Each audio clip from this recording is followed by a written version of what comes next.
I don't want to talk about the outside world. Well, I guess we're doing that. Come on. New York mayor got arrested by ICE, who really honestly should have no jurisdiction over him. Well, you know the reason why he was there, right? Well, yeah, he was part of the oversight committee or whatever. No. Yeah, well, nope. So, New Jersey state law basically says you can't open a detention center without letting them know and not allowing them to investigate. Right. To make sure that it's like fit for humans and stuff like that. Right. Geneva Convention, all that jazz. Yeah. Yeah, so that's what he was there to do because, they opened an ICE facility and didn't tell anyone. So, yeah. So he showed up there and said, "Hey, motherfuckers, what are you doing? This is hey, buddy, what are you doing?" Yeah, like, hey, you're like fucking with our you're fucking with our with our state laws, right? like yeah. And they let him go come in and like look at the facility, and as he was leaving they tried to arrest him and detain him while the man's surrounded by a crowd and has multiple cameras on him. Wow, they're really just like this. They're just really the brown shirts and the Stasi at this point. That fucking ICE. Oh, of course they are. Yeah. Like, what else are they gonna be? That's their only fucking job, is to be the secret police of the federal government. That's what they were from their fucking inception. That's what they are yesterday. That's what they're going to be today. And if we continue to let them fucking exist after this administration, they will be that tomorrow. Yeah, exactly. it's absolutely fucking maddening. And the next time you see the media try to portray George W. Bush as this aw shucks grandpa, remember, he's the reason why ICE exists in the first place. Yeah. He created ICE and the box of Homeland Security. Yeah. Oh, basically 9/11 happened and Republicans never let a good crisis go to waste. Yeah. And they were like, yeah, we're just going to use this to start disappearing people. Isn't that great? Hey, we'll have it on the veneer of national security because, well, yeah, white people are real scared of anyone that don't look like them. Yeah. And when you put the veneer of home security on something, they're like, ooh, this keeps me safe from those. I'm trying to figure. I'm interested in what happens when they arrest like a white male public figure. Oh, that's going to be fucking fun. And allow me to be the first person they try that shit on. I will volunteer. Yeah. Like, well, I mean, like someone who's like an elected official. Yeah, someone that's got some power. Yeah, someone who's got a little power behind them, and you can't be like, well, we don't like women and minorities, so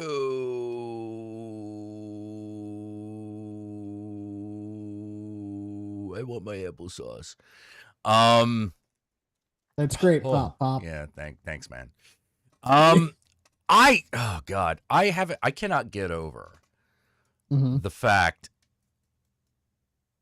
that so I'm using Instagram less and less, which is good, but I do not appreciate the reason I'm using it less and less, which is more, it's turning into TikTok.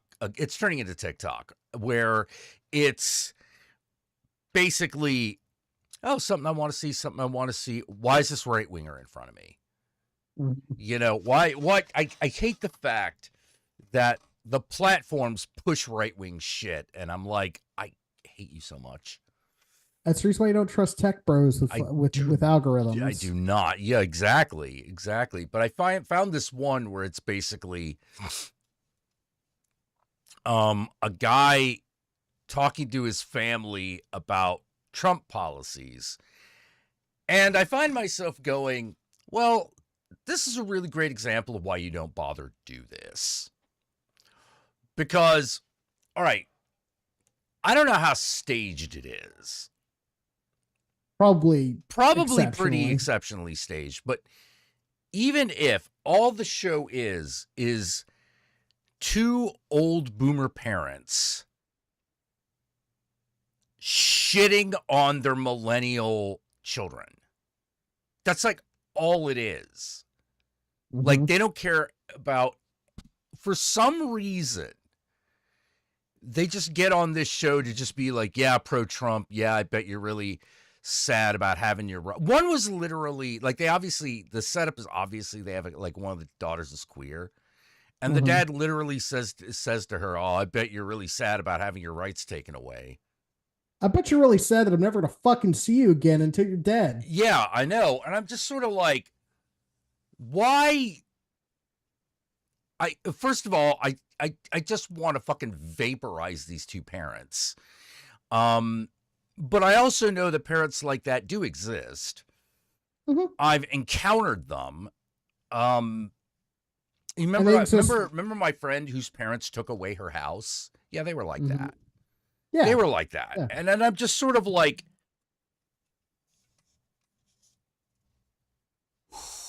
what are you? Oh, like what? Can I tell you? Deservedly dying branch of the human species are you? Can I tell you what it is? Please. All right. What the fuck is this show? Are you talking about this show or like the show that Jack's I think she means the show that like, we're talking about. It's influencers. It's Instagram shit, you know. Who gives a shit? They're all the same. Let me explain it to you. So white parents, I know you only I have a white parent. I have one, you know. Right. So white parents are under this idea that they could be absolutely horrible to their kids, and their kids have to stay their kids and be around them even when they're old and dying. And you know, like let's think about that for a second. I can be absolutely horrible to you every day of your life, literally disown, like make no effort to connect with you as not only as a child, but as an adult, make no effort to try to meet you as an adult, and still be absolutely horrible in every interaction that we have, and show you just how much of a fucking piece of shit that I actually am with my beliefs, and then you still have to be my kid. And like, I think what needs to start happening more and more is that we as millennials, and I'm talking about my generation for a minute, so allow me to speak directly to them. You don't owe them a goddamn thing. I know you feel guilty because you think that you need to be nice to everyone and that you need to treat everybody with respect. Fuck that noise. No, you don't. They don't deserve that. You know who deserves your respect and your niceties? The people that actually treat you as who you are and know who you are as an individual. That's your fucking family. Those people are just the people whose crotches you came out of. Yeah. Yeah. Oh man, I was so fucking mad. I don't even remember what the context was, but I did shout out loud, "Oh, shut up, you fucking cunt. Your kids are the best. Your kids are the best thing that ever came out of your coos. Now you can just shrivel up and die like an old fruit, you hag." I can't even remember what the situation was. I think you were watching Family Feud. I must have. I don't think I was watching. I wasn't watching like normal television. I might have been watching a documentary. You know, like I might have been watching. That's right. Actually, now I remember. I watched this documentary called Southern Fried Lies. I've heard of that. I haven't watched it yet. Okay, the documentary itself is a complete mess because you're finding yourself going, all right, so you've got this woman who may have potentially had up to 3 people murdered. All right. And Oh, this is a fucking oxygen documentary. yeah. It turned out it was an oxygen fucking documentary, which I didn't know at the time. Right. But the main character, the lead old, fat Southern woman, is the most hateable twat on one of the most hateable twats on the planet. That's about to say amend that statement because I know you don't mean that. Yeah. She can be absolutely despicable, and she is no longer the top bitch. All right. No. We know who that is. We have to listen to them whenever there's a State of the Union. But I'm looking at this woman, and she looks like every bitchy Southern mom I've ever had to deal with. Yeah, she does. She really is what she looks like. Yeah. There's even a moment where she's like, I didn't forge that will. So when I forged the will, and you're like, whoa, wait a minute. No cut. Yeah. No nothing. Yeah, I remember grinding my feet on Eddie's couch. Like, what? Well, why would I grind my feet and grind my feet on Eddie's couch? I wouldn't do these things just to do them. Yeah, I remember grinding my feet on Eddie's couch. Cocaine's a hell of a drug. He's like, oh, okay, Rick James, But yeah. So yeah, she does that. It was like that moment in like Chimp Crazy, where it's like, I don't know where this monkey is. All right, let's go downstairs, talk to the monkey. You're like, no. You're like, no, you didn't do that way. On camera. Well, hell, they've already decided I'm not guilty, so I don't have to do anything. That's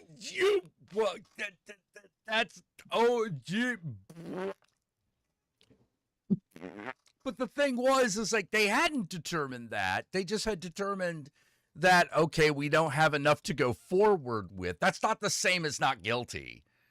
Yeah. That just means if we find out anything else, we're going to be having this conversation again. And then you went on camera to show the chimpanzee you have in your basement that you say is dead and you have no clue where it's at. Yeah, and it's done. The thing that freaked me out was it was done in a one. Like she literally goes from talking to these to the judge on Skype to showing everybody the fucking chimp. Like closes the laptop and then immediately runs down to the basement. Yeah. You're just like, no way. No way. Like you're like, is this brazen or stupid? Yes. Yeah. Yes is the answer. I'm stupid enough to think that I could be as brazen as I want to be and still get away with it. No wonder these people like Trump. Good God. Well, it's because they're all little Trumps in their own little world. Yeah, they are. It's freaking me out, man. I told you about the realization I had watching that Renaissance Festival, Ren Fair docuseries they had on. Oh, which one? Because there's just so much going on in that thing. Just George, the guy that owns the place. Okay. I was sitting there watching it, and I get to the final episode, and I'm like, oh my fucking God, there's a million tiny Trumps just all over this country. Yeah. No wonder people like this guy. Yeah. If you were a tiny little Trump, you love him. So like you look at MAGA and you're like, these are all tiny little Trumps that just didn't have Trump's luck and starting cash. Oh, a bunch of used car salesmen and shit. Oh, the thing that's like really upsetting is you're like, they're not even used car salesmen. No, they are. Oh, really? Oh, absolutely. Yeah, no. So there's this journalist podcast host. He kind of does a bunch of things. Robert Evans, he does Behind the Bastards. You ever heard of that? Yeah. He went to the RNC convention this last election cycle. And he said the amount of people that he met that were all car salesmen, either used car salesmen or new car salesmen, it kind of made sense. It was like, oh, Oh, this is the reason why you all think that like this is the reason why all of you think that Trump policies are the best is because you're deathly afraid that if like you get taxed a little bit, you'll have to be just like us again. Oh, Yeah, man, I love being someone that car salesmen hate to deal with. same. I love it. Yeah. I haven't What, paid. what would you say if I gave you $600 a month payment and and 5% interest rate?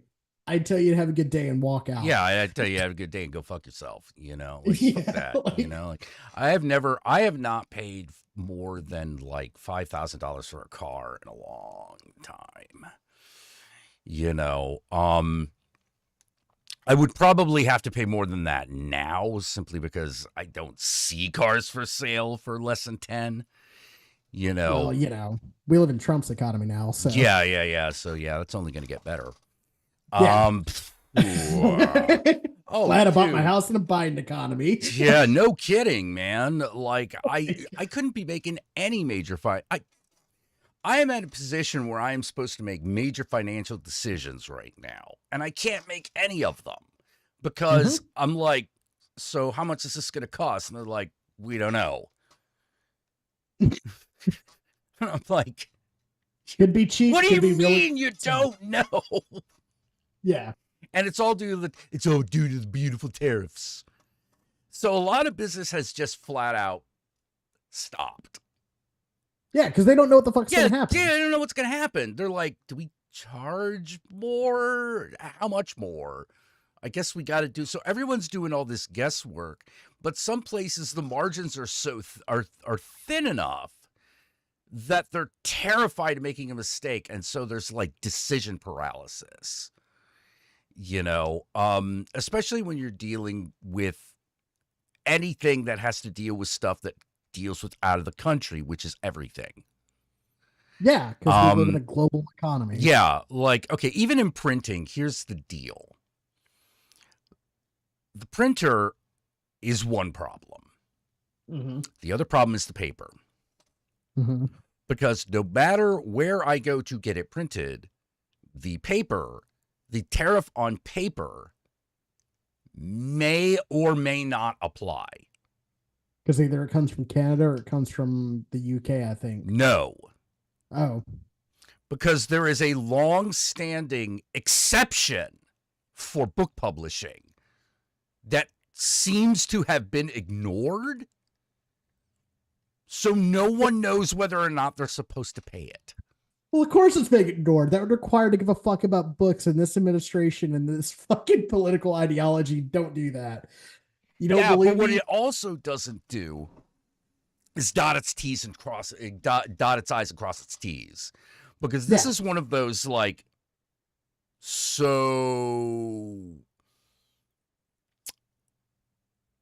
is this tariffed or not? Because according to tariff law, ongoing tariff law, this doesn't count. But you've done it unilaterally. So does it count? And there's no answer. Because every day it changes. Yeah, because every day it changes. And it's one of those things where if, say you're from America, and you're trying to get a book published, well, you all of a sudden have just gone to the bottom of the priority list. Of course. Because, oh God, now we got to fucking answer questions we don't want to have to, that we don't have answers for. So why would we deal with you? It's,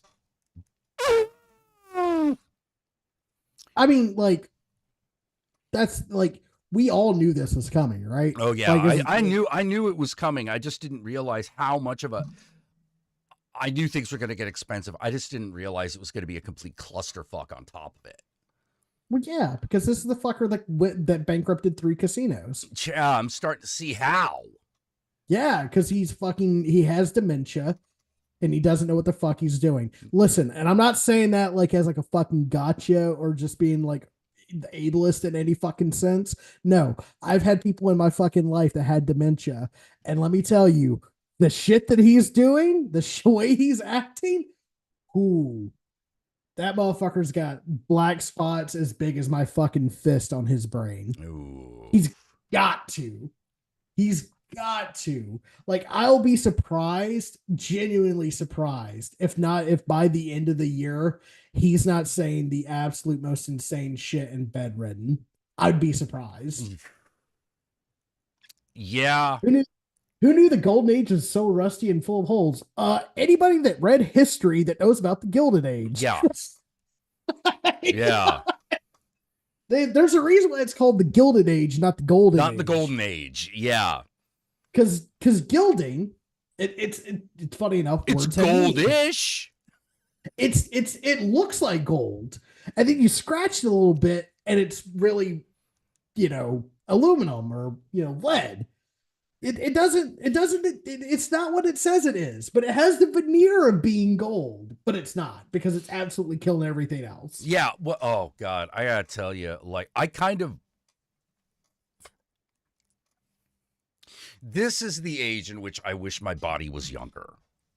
I feel ya. Because I'm like, dude, I'm tired now. Like I'm literally physically tired. Mm-hmm. I'm middle age. I'm now creeping into old. I know I don't look that old, but like, let me tell you, there's some days when I really feel it. Like, luckily, all my joints still work pretty well, but who knows how long that'll last. I love you, boo, but you're Asian, so you've got like 30 more years until you I've got a good surplus of years behind me, considering that my grandmother is still alive. Right. I don't know for how much longer, but let me put it this way. I haven't known for how much longer for 15 years. Wild, right? Yeah, yeah. Asian don't die, apparently. Damn. Grandmother's like, I think she is 112 or something like that. It's just. Does she have like a girl with jade eyes near her? The girl with green eyes? No. No, not unless that's what's actually happening to all the Filipino maids, and she's actually a vampire that's like draining them. I'm pretty sure the reality is it's the dementia and they quit. But there's a possibility that there's dark sorcery afoot. Possibility, Jack. Come on now. Oh, I mean, hey, Did your dad have a cursed skull? He did. He had a cursed skull of a monk, and that he didn't give to me. That he did not give to me. I was so mad. I'm still mad about it. You should be. I'm like, I wanted that. I want to put that on an altar and be like, yo. I want to use that as my fucking ashtray. Yeah.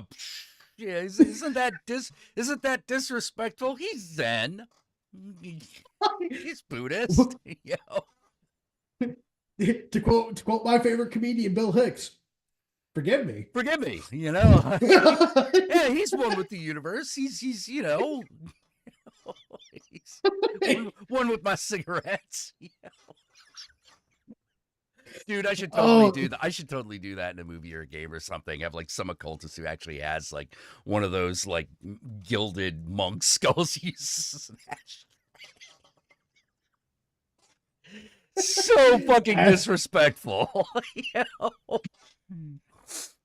Well, that was one hell of a cold open for a fucking show. Hi, everybody. Ashtray door knocker. Dude, I have one of the bricks at Hitler's house that keeps my window open.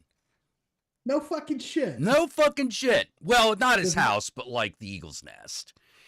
Oh, is it like one of the bricks that's in the bunker where he, Yeah. Well, I don't know if it's from that area specifically, because did he shoot himself? I think he shot himself in Berlin. Not the he shot himself in the Eagle's Nest. Yeah, he was in a secure little area. I'm pretty sure. Yeah, I can't remember, because like the Eagle Nest was like up in the was it the Alps? I don't know if it was the Alps. Oh, you're right. It was in Berlin. His bunker below the Reich chancellery in Berlin. Yeah. This is from the Eagle's Nest, or it might have been called the Falcon's Nest. I'm a little blurry on it, but like they bulldozed over the whole thing. They broke it down, but like some of the bricks are still laying there, and the bricks are actually very interesting because they're actually very, very, very, very, very, very sturdy. Of course, it's German They are, engineering. yeah. It was German minerals and engineering, and they're glazed, so they're like extra. So they're extra tough. They're not like those bricks you get at the fucking Home Depot. Got holes in them and shit. Yeah. These are apparently these are German bricks, possibly. These are Nazi bricks. Apparently, they're really good at making bricks. Yeah, see, I think that's half the fucking problem with American fascism is that we are not a culture that is really made for like hardline fascism. Well, we don't have, how to put it. That's actually true, because like the thing that the Germans had famously, is quoted the Germans as having is blood and iron. Yeah. America don't have that level of mineral resources. We're pretty good. We're pretty we have mineral good. resources, but the problem is that like there is no like national identity. You know what I mean? Well, there's also no national industry. Right. How you gonna fucking build a war? How you gonna fucking sustain a war machine against the world when you get most of your raw materials from the rest of the world? They're gonna try to fucking subsidize that labor and production with slave and prisoner labor. Yeah, but where do you get the raw materials from? I don't think they thought that. They've not thought that far. No, they really haven't, because like it ain't World War II anymore. The level of, well, I was about to say the level of armies that we're facing are now way better. Then again, looking at Russia, maybe not.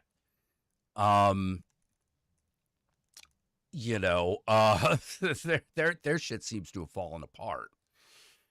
That's what happens in oligarchy, which is your military readiness goes to shit. Well, of course.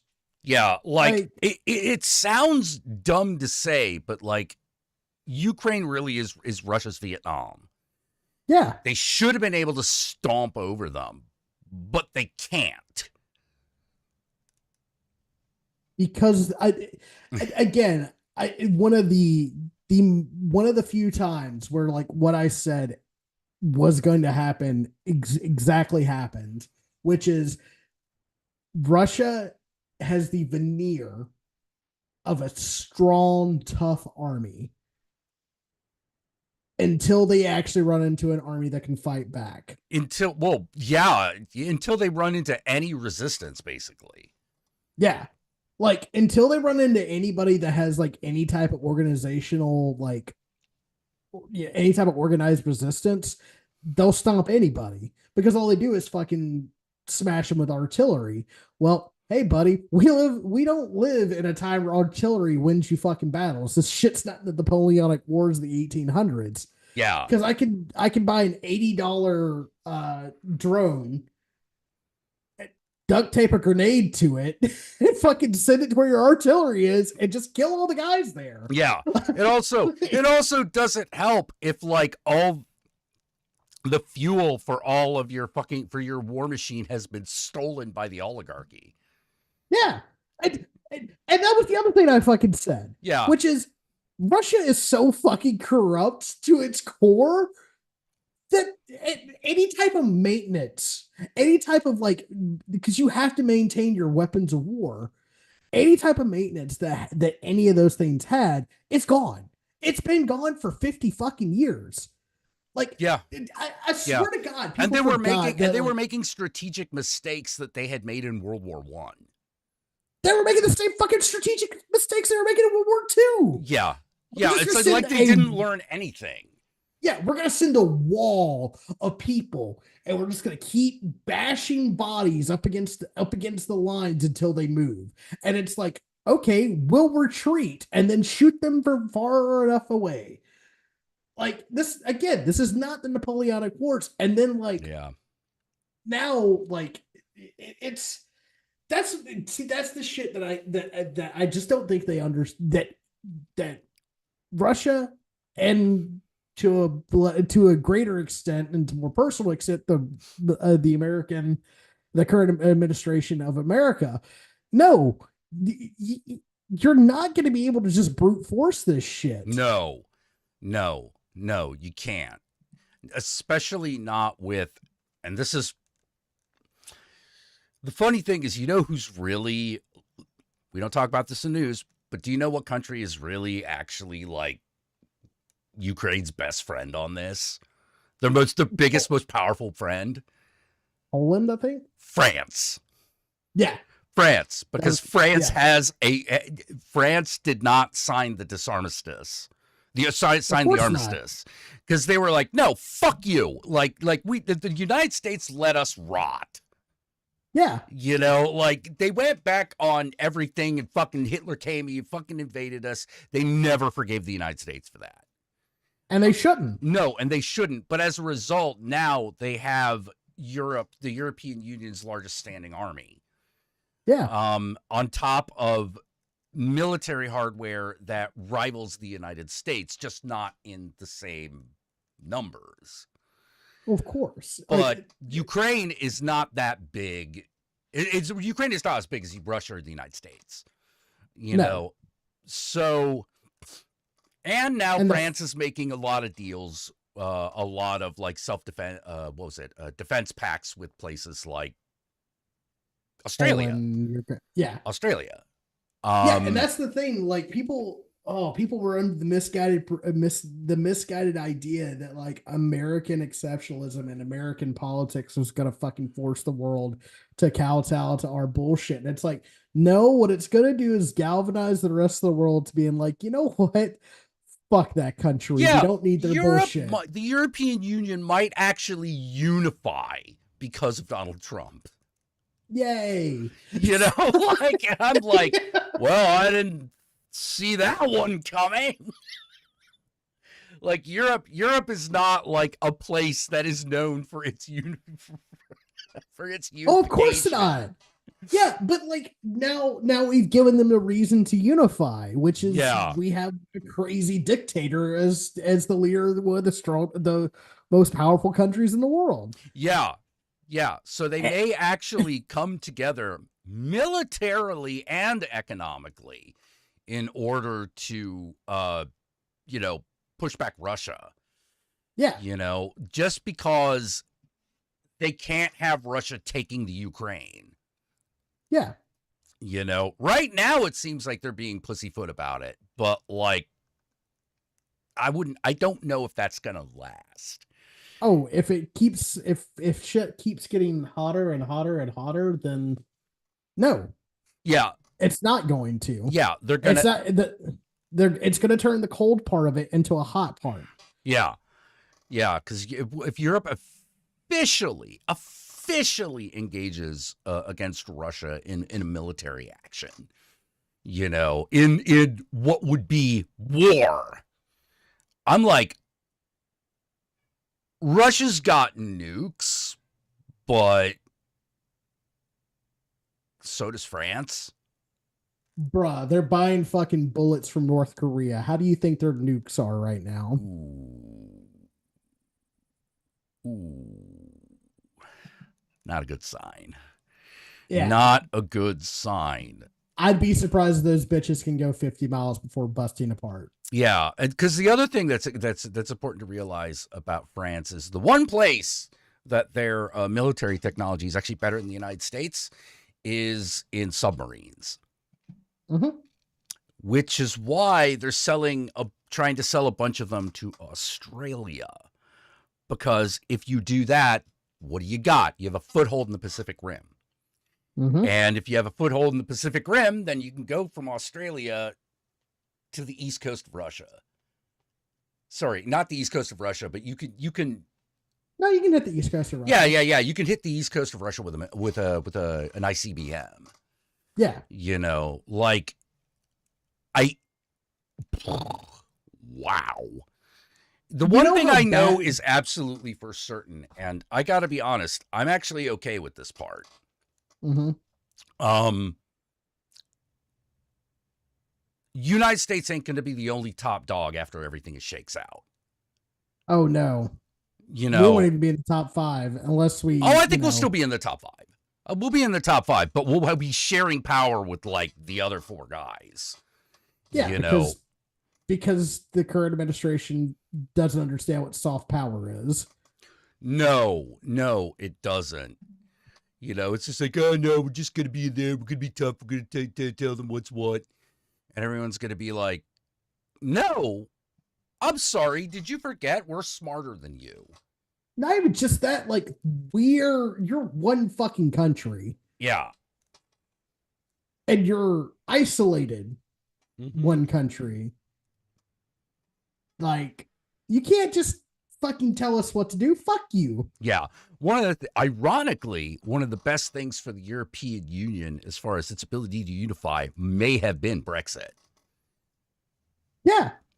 You know, because it's like, oh, well, now we don't have that internal fucking British bullshit happening anymore. Why do you think they were not so fucking hot to get them back? Because it was one of those like, oh, Britain's gone. Okay, well, don't let the doors hit your ass on the way out. Oh no, what's gonna happen now that Britain's gone? It's like We get work done. Yeah, we don't have to listen to their stupid ass ideas about how we spend our money. Yeah. Yeah. Who gives a fuck about them? Yeah, fuck Yeah. you. You know, like, Yeah. Like, oh no, we won't have to constantly do a bunch of kick ups to the fucking Brits because like they exist. I don't exactly know what they do. And I think it's really funny that the EU might actually unify with France as its central power. That is hilarious. That is hilarious. You know, like, talk about irony. You know, historical irony, man. You know, I can't, I keep giggling over it. As a Chinese man, Mm-hmm. China, Japan, and North and South Korea all came together and made an agreement to work with each other. Yeah. Yeah, the BRICS Do you know nations. how hard? Do you know how hard you have to fuck up to get China, Japan, and North and South Korea to just go, hey guys, I know we all hate each other. Yeah. 3 Very blood enemies. 3 blood enemies. I know we hate each other. And we all have reasons to hate each other. Yeah. But we gotta take care of this shit. But, you know, exactly. Well, like, this is one. For those of you who've read my grandfather's book, this is exactly why fucking grandfather was like, hey, the United States needs to back up Taiwan because at some point you're going to want it. Mm-hmm. You know? Well, that day has arrived. Yeah. And it's like, you know, like all these fucking like hardcore conservatives, they constantly, the one nation that's on their lips is China. China this, China that, China this, China that. Congratulations, you dipshits. Guess what you just did? You have basically given over the #1 title to them. Yeah. For like 2 centuries. Yeah. Congratulations. You wanted to defeat socialism so bad that like you basically gave the crown to the one country that is still communist. Well, it was one of those things, you know. It's like Chiang Kai-shek told fucking Prince Hussein, you can either go to war with all your enemies, at which point you're going to get conquered, or you could take care of the citizenry You could take care of your people, make sure they have enough to eat, and still have some sovereignty. Yeah. You know, and the United States didn't do that. Or Wait. we were doing it, and then we stopped. And Well, now all this shit's happened. Yeah, what happens when America builds like a hospital or a military base or some shit in another country? We demand that they kowtow to our beliefs. China, they build a fucking hospital and then they're like, yeah, just make sure people don't get sick. Mm-hmm. Have fun. For anyone, not to give people a quarter, but are there problems with socialized medicine? Sure, but it's a way better system. It is better. Oh, absolutely. There's problems with every fucking system. Yeah. If the minute there is socialized medicine in America, you'll be like, holy shit, this is what everyone was fucking fighting against. Yeah. Yeah, for real. Like, for real. You will be amazed because a couple things will happen. Imagine one, you're not paying out of pocket. Yeah, you're paying with taxes, but not paying out of pocket, that's a big deal. Yeah. You know, that is a huge deal. The other thing, say goodbye to your medical professional shortage. Yeah. Because now it's a government job. And also, like, a lot of places, like, this is one thing that socialism does really fucking well when it comes to medical stuff. Like Cuba, for instance. In Cuba, system's really good. Really fucking good. And the reason why it's really fucking good is because part of the healthcare system, part of the system in general, is when you are studying medicine and you do become a doctor, there is a requirement that you spend a year working at a small rural hospital. And you do that, like, I think it's like every 7 years. You have to go work at a fucking rural hospital.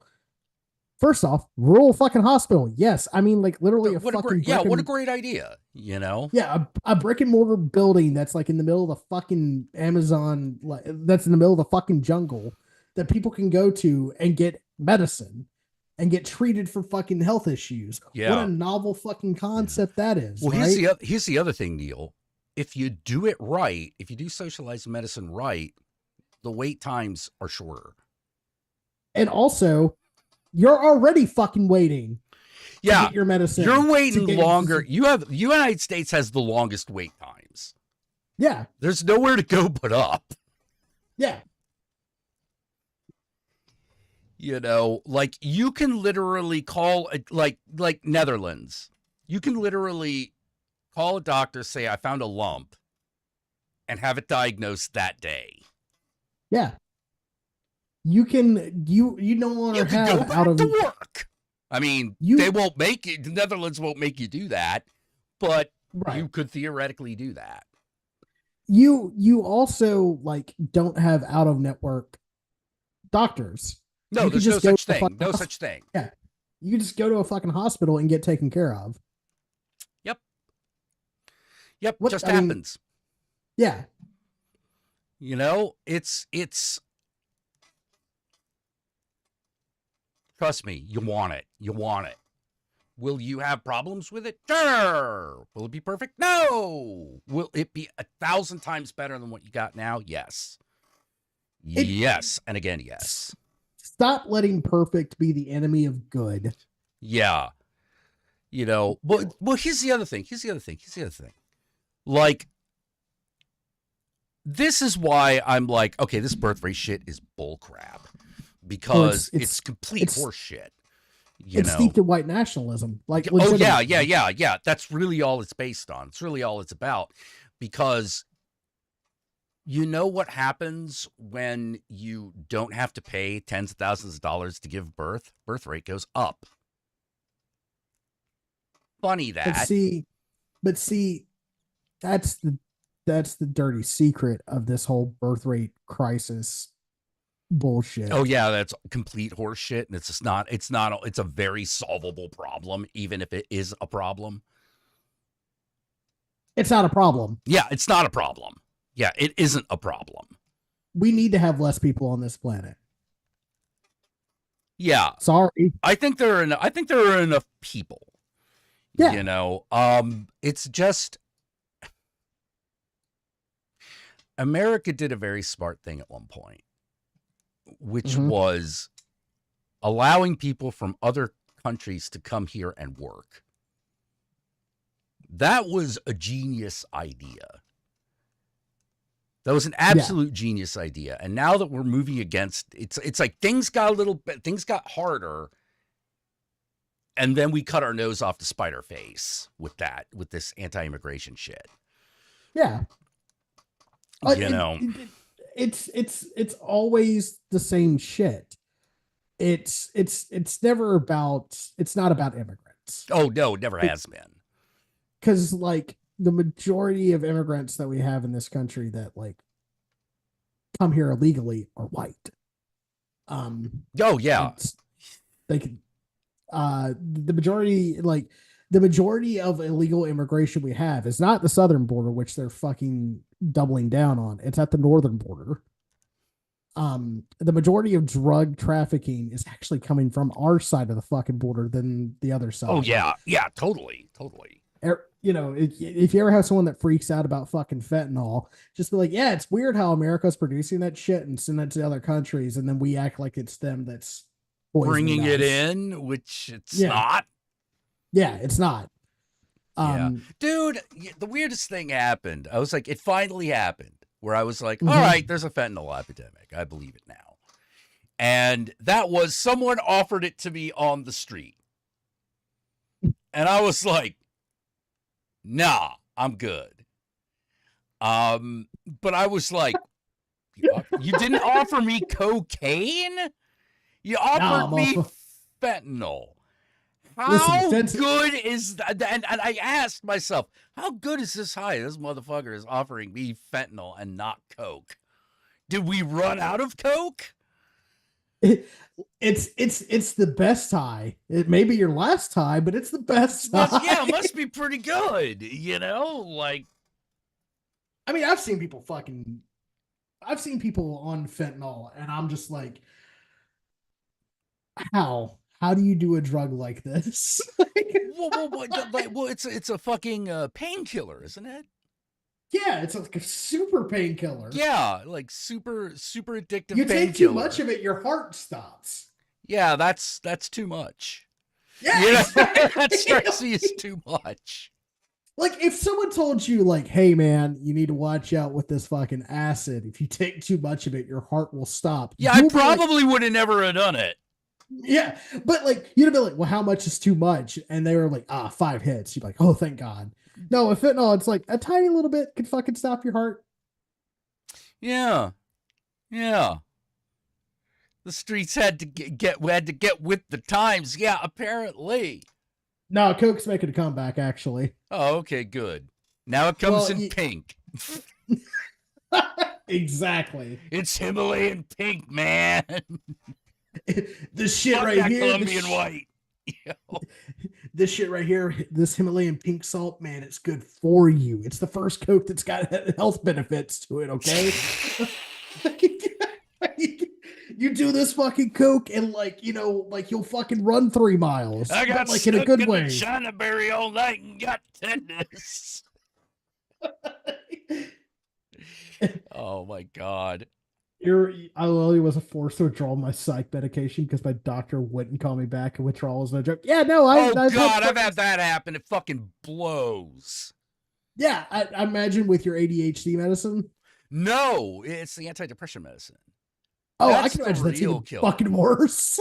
Yeah, that's real bad because like that creates symptoms of vertigo, that withdrawal. Ooh. Oh, fun. Yeah, and you're like, all right, so I'm just going to lay down and the vertigo will stop, right? Wrong. No, it's still going to fucking happen. You get what are known as the brain zaps. I've had the brain zaps before. Oh, they fucking suck. Mm-hmm. Fentanyl's America's favorite drug because sweet release of death is the only way to escape capitalism.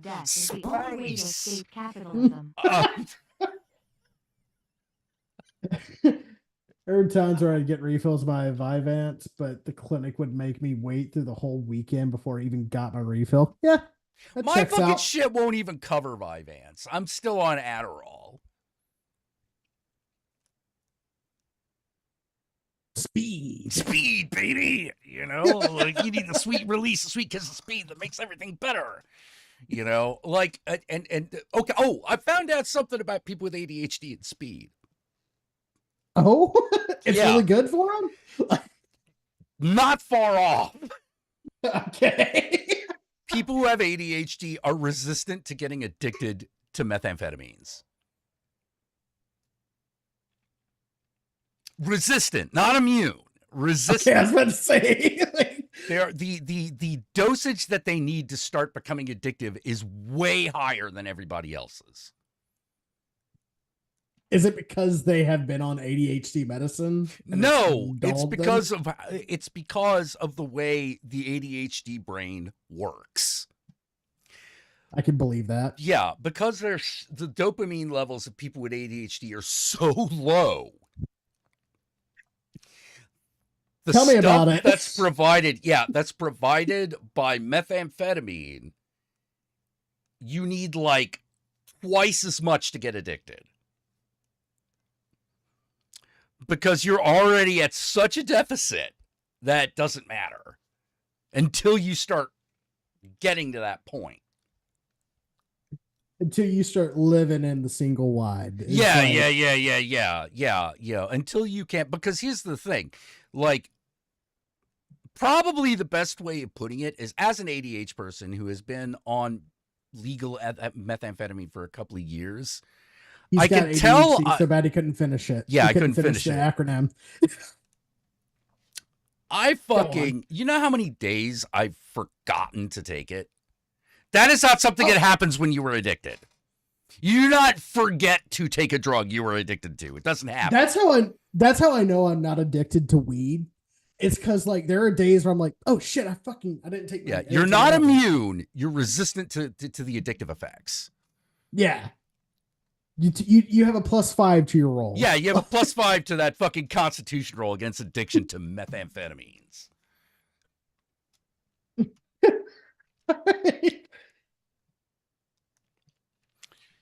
Dude, add that to having the tism, you become a real superhuman and not just think you are. Yeah, exactly. You become hyper vigilant, hyper focused, and fucking like.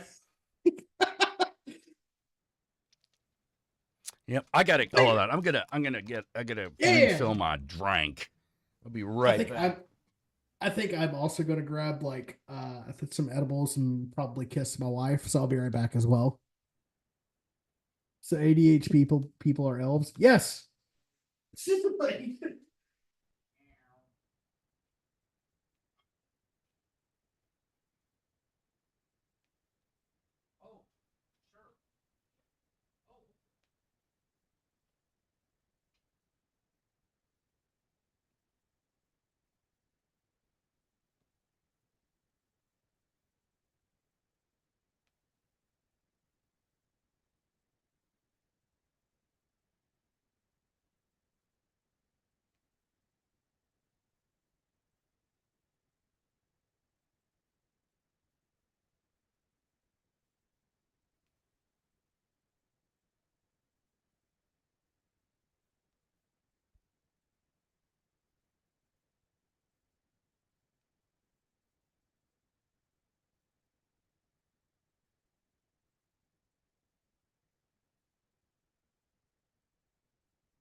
All right. I'm back.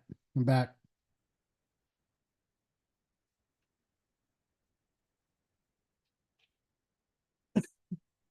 All right, stop that goddamn house party shit.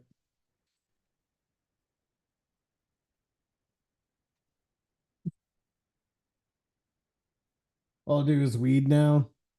I mean, occasionally I get into like some psychedelics, but I get it. Um, But I just told me that Stephen Galls Miller wants to suspend habeas corpus to disappear more people. I mean, we're all eligible to disappear. Goody. Yeah. Well, if we suspend habeas corpus, all I'm saying is this summer is going to be real hot. That's all I'm saying.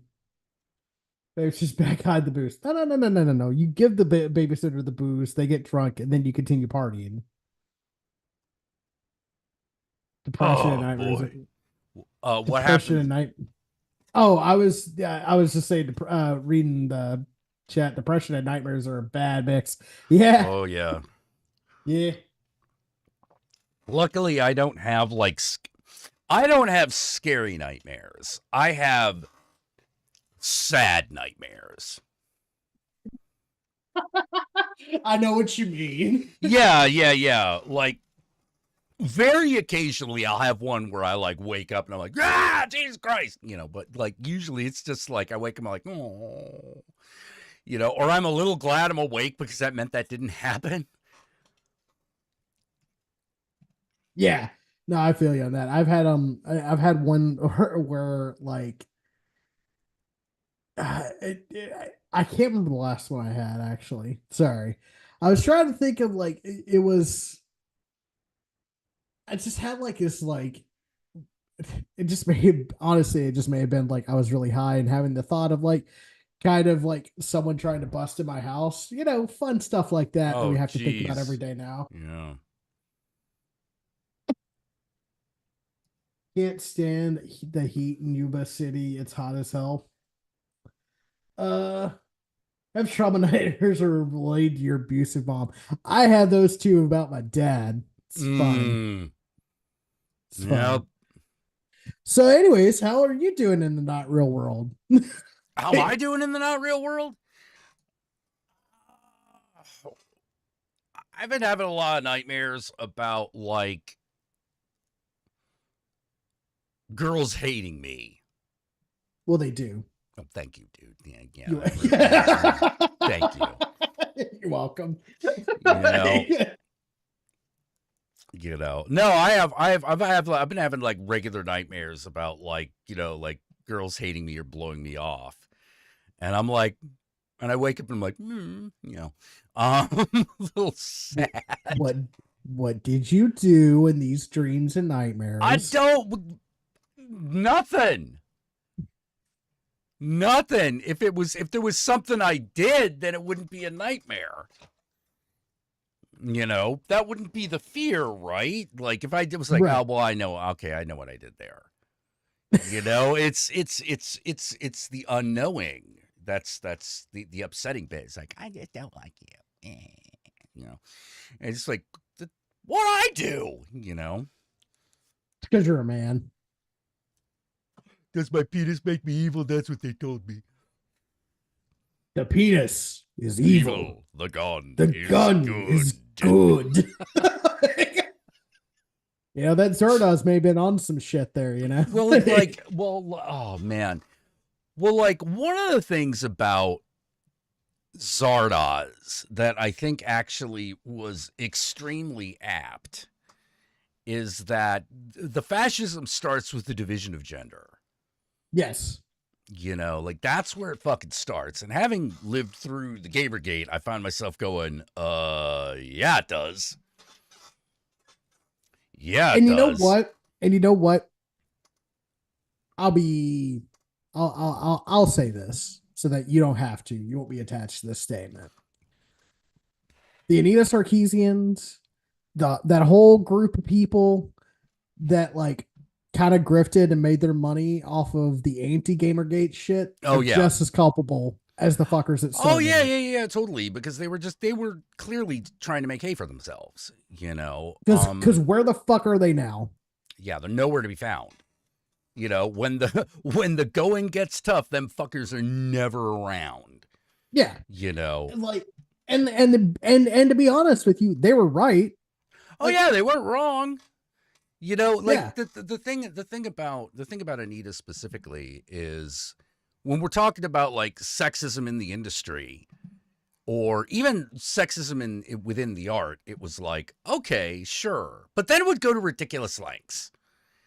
And Right. you're like, why are you making why are you taking your good point and then making a shitty point out of it?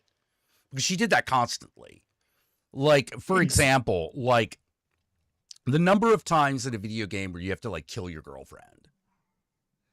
Um, which she, I yeah, what there actually are a whole bunch of them. They're probably just games that you haven't played. I guess. Yeah, but actually, she did actually go like, it happened here, it happened here, it happened here, it happened here, it happens here, and actually illustrates it. And I'm like, oh yeah, that actually is like a lot. That actually Yeah. is kind of a lot. But she then goes on to talk about how it's really about like, a hidden misogyny and blah blah blah blah blah blah blah blah blah. And like, whoa, back up. This is the fear of euthanasia. You Right. have to hit that mark first. You can say it's fucked up that we're constantly doing this to women. But if we're going all the way and saying, oh, this is because all men want to kill women, you're wrong. No. You're absolutely incorrect, because this is a classic story trope for a reason. And it's because it's one of people's biggest fears. You have to acknowledge that part. Yeah. Because especially if you're like, we can't do this anymore, like, fuck you, like, you're wrong. And that's where she always got into trouble with me, where it was like, do you want to just stick to the sexism part? Because you had a point there. You had a very good point. But now we're talking about social engineering. Yeah. And I could smell that shit, okay? Like, I was steeped in that for so long. I'm like, no, I get to smell it. You're trying to socially engineer an outcome. The problem is you're trying to hack culture like it's a security system, and it's not. Yeah. It's not. If you try to socially engineer a security system, you're going to succeed. Mm-hmm. You just will succeed. People are very fallible, but Yeah. that's And why cultural manipulation is so unpredictable. And the reason that the Russian psyops work so well is because the destabilization is the point. yeah. They don't want a specific outcome. They just want chaos. That is easy. That is easy. That's where you're going to succeed every time. Yeah. But if you want to make the world less misogynistic, it doesn't work that way. That's not the mechanism by which it works. That's not the mechanism by which you do that. Yeah. Ironically, the mechanism by which you do that is by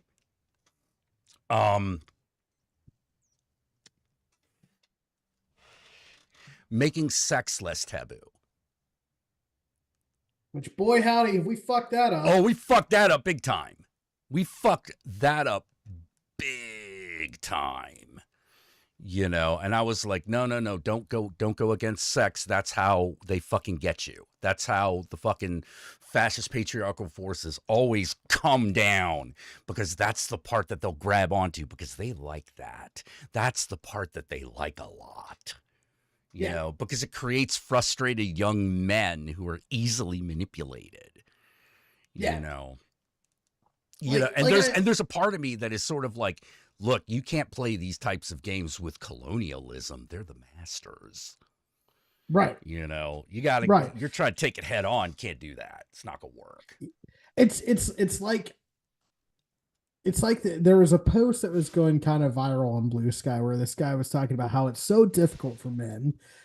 And, a lot of people were fucking appropriately fucking shitting on this guy, because it's like, if you think it's hard to be a white man, then brother, you don't know what hard is. Mm-mm. And I said, and my response, which has always been my response, and I've had this exact same response every time I've talked about this, whether it be on this show or anything else, is yes, it is difficult. It is difficult being a young man now, because like there's a lot of bullshit you have to navigate. But here's the thing, young white man. I want you to imagine if you are a person of color or a woman or trans or any other type of minority. I want you to multiply those difficulties by about 5. That's Yeah. how difficult it is for everybody else. So when you complain about how your life's so difficult as a white man, that's what they're hearing is like, I have like the barest of fucking problems, and I think it should be everybody's fucking duty to fix it for me. Well, the thing that pisses me off, because this is always the question I have, which is, why do you think it's your white or maleness that is the problem? Oh, let me explain. Oh, So the problem, so when you have never felt oppression, when equity starts happening, or when equality is brought up, anything that doesn't kowtow to your personal like comforts feels like oppression. When you've had nothing in your life to really bring you down, the slightest of uncomfortable living makes you feel like you're being oppressed. That's what it is. Jesus. Yeah. Yeah. Bitch made Oh, men. someone met. Oh, yeah. His anti-sex stance on video games. Yeah. Like, here's my thinking. If you want to create unity, you cannot attempt to ignore or demonize nature's answer to that. Yeah. You know, like, come on. It's my big. Again, I've gotten in a lot of trouble for saying this one, but I mean, like, only so much, you know. So I'm not afraid of saying it again, which is, despite what anyone wants the case to be, we are a sexually reproducing species. We like to fuck. Most of like us. As a species, we like to fuck. You know, sure, individuals are different. Yeah, but as a general rule. And ace people also fuck. So like, yeah. In general, the answer is sex, yes, please. Yes. You know, like you can bet on that. You may occasionally lose, but like, you know, hey, you know, life ain't all predictable. Right. And even like, yeah, like Johnny is like saying, are you white trash? Can't you be better than those other people? Yeah, but that's the thing. Like, they don't think that they should have to put the fucking effort to be better. It takes a lot of efforts to be a good person. Trust me. As someone who used to be a piece of shit and still has a little bit of piece of shit inside of them, it's really difficult not to just kind of go off on people and like be an asshole because you get so used to it. They're so used to it now, and nobody's fucking telling them they have to chill the fuck out because unfortunately,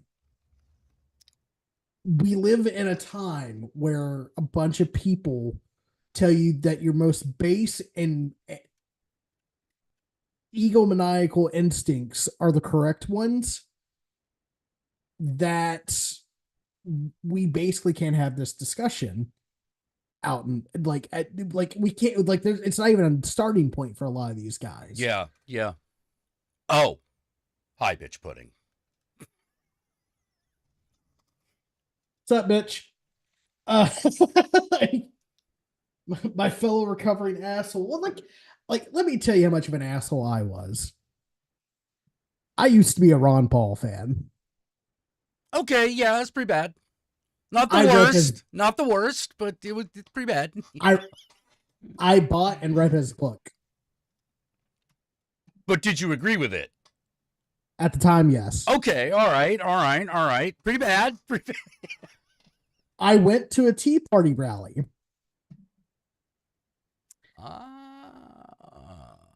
And at this Tea Party rally, white nationalists, you know, and other people like Steve Bannon started talking. And I disagreed with it on a moral level. So I abandoned that philosophy.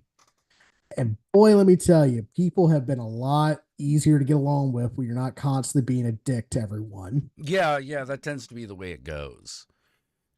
That tends shocker, to be I know. Yeah, you're a real shocker, man. You know? Yeah. It's like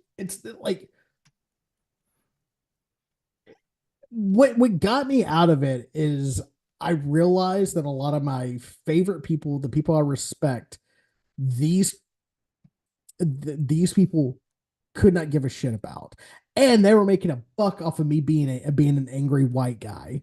Yeah. I don't know if this new batch of young white men are going to get that, are going to have that ability to have that moment of clarity. Uh, because like everything's social media and everything's an echo chamber. Oh yeah, Uh, yeah, yeah. like everything's an echo chamber. You say some vile shit, there's gonna be somebody that's perusing fucking Reddit or Twitter or whatever fucking space you're on that's going to tell you that your most base ideas are right. And they're going to fucking reinforce that shit and make you feel better. And then you get caught in a fucking feedback loop of being complimented for being an asshole. Like, like there's, Asmongold being one of the top streamers and being I don't even a know who Asmongold is. I'm so out of the loop. oh, bless you. All right. Imagine like the most filthy gamer you've ever seen in your life. Like I'm talking about levels of filth that someone who's a millionaire should not be living in. Do do do do do. Uh oh, this guy. Yeah. Oh, this fucking what's that guy's name? The fucking dude. He was in all those comedies. I never thought he was that funny. David Spade, No, not David Spade. Rob Schneider, No, British guy. Ricky Gervais. No, not Ricky Gervais.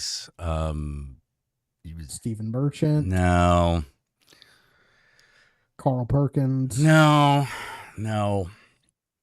What was it? He was on Joe Rogan a bunch. He's now a fascist. You know how like Yeah, that doesn't nail it down. Yeah, I know that doesn't really nail it down. Fucking not Cook. Russell Brand. He looks like if David Spade and Russell Brand had a kid. He does kind of. Yeah. So this fucking child of Nurgle, um, apparently has a dead rat alarm clock. What the fuck is a dead rat alarm clock? So apparently he said this on stream. Again, I don't watch his shit because like I'm employed and have shit to do. All right. Yeah. Apparently he has a dead rat that he keeps near his bed that when it starts to stink after a certain point of the day wakes him up. Ew. Right? Doesn't that thing mummify at a certain point? Well, then again, he lives in Austin, Texas, apparently, so maybe not. But I mean, doesn't that thing just rot away after a few months? Jack, Papa Nurgle blesses all that worship him. Ugh. No. No. Apparently he had like a rat in his ceiling that like broke his ceiling. And I was just like that's what I had my breaking moment. And I said, all right, listen here, white guys under the age of 25, you have two options. You can either live your life with as much empathy and or you can have a dead rat alarm clock and self-reflection. What the fuck? That guides you in life and lets you know when you're acting like a prick, or you can live like this. You got to pick one. Dude, I'm pretty, look, I kind of live things on the free and easy, but like I draw the line way before dead rat alarm clock. Right. You know, like this is a good. Wait, he calls himself an incel? Well, who would fuck him? I'm sorry. Look, no. I'm looking at this guy, and I'm like, you are in Austin, Texas. You have long hair, and you can't get laid. That means you're the problem. That means you're the fucking problem. You know, like, good fucking God. And now that you've physically seen this guy, right? Yeah. I've seen him on shit. I've just always been like, oh, go away. You don't look like someone I want to talk to. You know. So this guy thinks that he can tell women that they're unattractive. That they're not pretty enough. It's legal if that's what he means. It ain't about legal. It's about taste. Like he's like, whatever, oh, bro. I can't believe that Bella Ramsey's playing Ellie in fucking Last of Us. She's not even pretty enough to be playing Ellie. Oh, I'm sorry. Ellie's not like a hot character to begin with. She's not supposed to be. And also, she's fucking 13. Yeah. Yeah, that was the other thing. Isn't she supposed to be a kid? You know, like the whole idea, it is the story is her going from being a girl to a woman in the zombie apocalypse. That's the tale. Yogi, speaking for all the women, we're not going to fuck him in with dead rat clocks. Yeah, see, I thought when you said dead rat clock, I thought, oh, well, it's got like a taxidermied rat that's got clock in it or something. No, because that would be cool. Yeah, because that'd be kind of sweet, you know. Like I could see myself with one of them. You know, like I'm that kind of degenerate, but I'm not gonna have one like fucking stinking up the apartment. You fucking kidding me? You fucking kidding me? I can't handle dog farts. Yeah. You know, like dog farts fucking lay my ass out for an hour if like I let it. You know, dude, it's like I can't stand like at my desk. I can't stand for there to be more than one cup or plate. I just can't do it. Oh, see, I wish I could do that. See, I have cups and plates all over the place. See, I can't. Nope. You get like one day's residency on my fucking table, and then I'm kicking your ass out.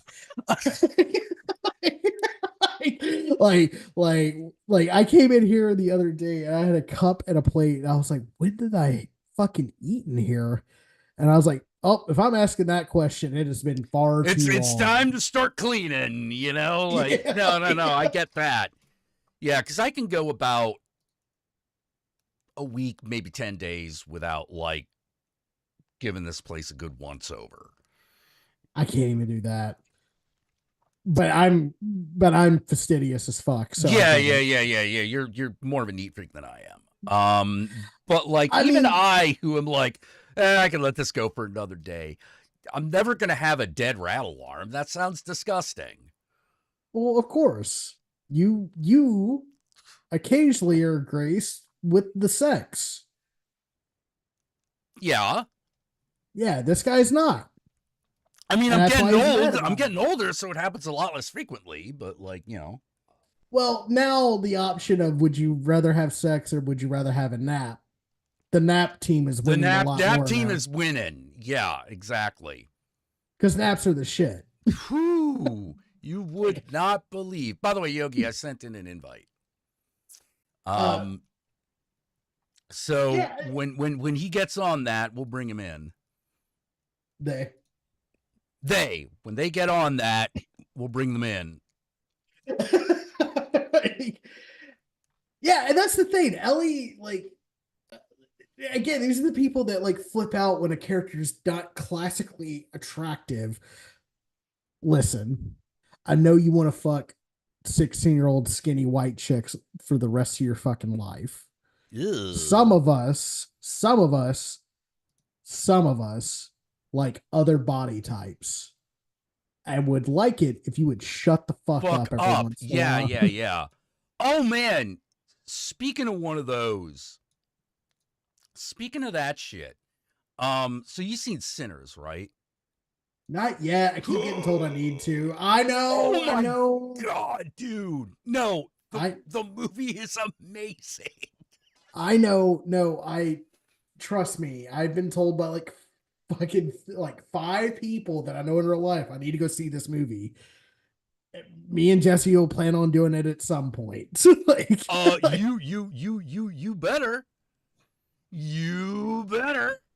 You're gonna wanna. Anyway, one of the actresses in that is the actress that played Ruby in Lovecraft Country. oh, okay. Yeah. What's up, you broke bitches? Hey, bitch. What's up, you beautiful cunt? I have a boner for that actress because she's stacked as hell.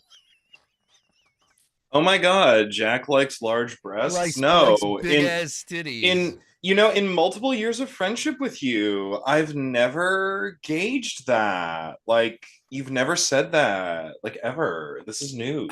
Oh my god, I know. I need to get lose all respect for me at this point. But yeah, I like let me put it this way. That episode where she like fucks that dude, yeah, that did things for me. So I see her in Sinners and I'm like, I'm gonna have a good time. These are gonna be vampires. The fuck. Well, there's gonna be some shit is gonna go down. Like the capsule review of Sinners is basically what if Dusk Till Dawn was set in the Annabelle himself in the Delta, was set in the Delta in the 40s, and the two halves of the movies were seamlessly blended together. I will say that on my 2025 horror movie bingo card, I didn't have Irish colonizing pick-me vampire. I didn't have that. But doing Riverdance? Like, it's one of those like weird things where I looked at it and I'm like, oh, so close to realizing because of the shared depression, but didn't quite get there. Yeah. Oh my god, I fucking woke up today with the fucking like banjo riff from that movie in my head. Did you know that the banjo originally comes from sub-Saharan Africa? I did not know that. Uh-huh. I did not specifically know that. It's a purely African American origin folk instrument. That's goddamn right. And there's a reason why it's in a lot of bluegrass is because a lot of black people moved to Appalachia post Reconstruction and brought their music with them. And hey, when everyone's broke, you kind of don't give a shit about racial bylines. It is true. Also, hey, completely racist bullshit view of American ethnography. Hi, meet my friends, the Melungeons. Yes. Yeah. Try to figure this out with your bullshit.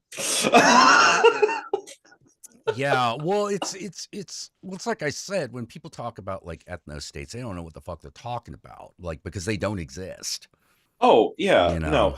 No. Also, I'm sorry it took me a minute after you sent me the link. I had to clean up my. I made a TikTok about a couple hours ago where I was ranting and raving about the bullshit that happened in Newark. I was about to say, I bet I know what it was about. And the first initial 10 comments are all like, ice, baby, fuck yeah, they broke in, fuck them. And I'm just like, okay, and we're gonna block. We're gonna block and report. I'm gonna block you not just because you're a fascist piece of shit, but because you're quoting Vanilla Ice on my TikTok. How fucking dare you? How dare you, man? This is an NWA household. How fucking dare you? Fuck the police. Fuck. Coming straight from the underground. Got a problem because the brother is brown. Really, NWA, not KRS-One, Yogi? As an East Coastie, you didn't go for KRS-One? Hey, look, I'm all about regional affiliations, but we like what we like. Yeah. Because I mean, because let's face it, if we're gonna go East Coasty, we should have even gone with Northeastern and going Public Enemy. That's true. That's true. And Flavor Flav's still about that life. So I do love every time Chuck D does shit. So yeah. Do you know why Flavor Flav wears the clock?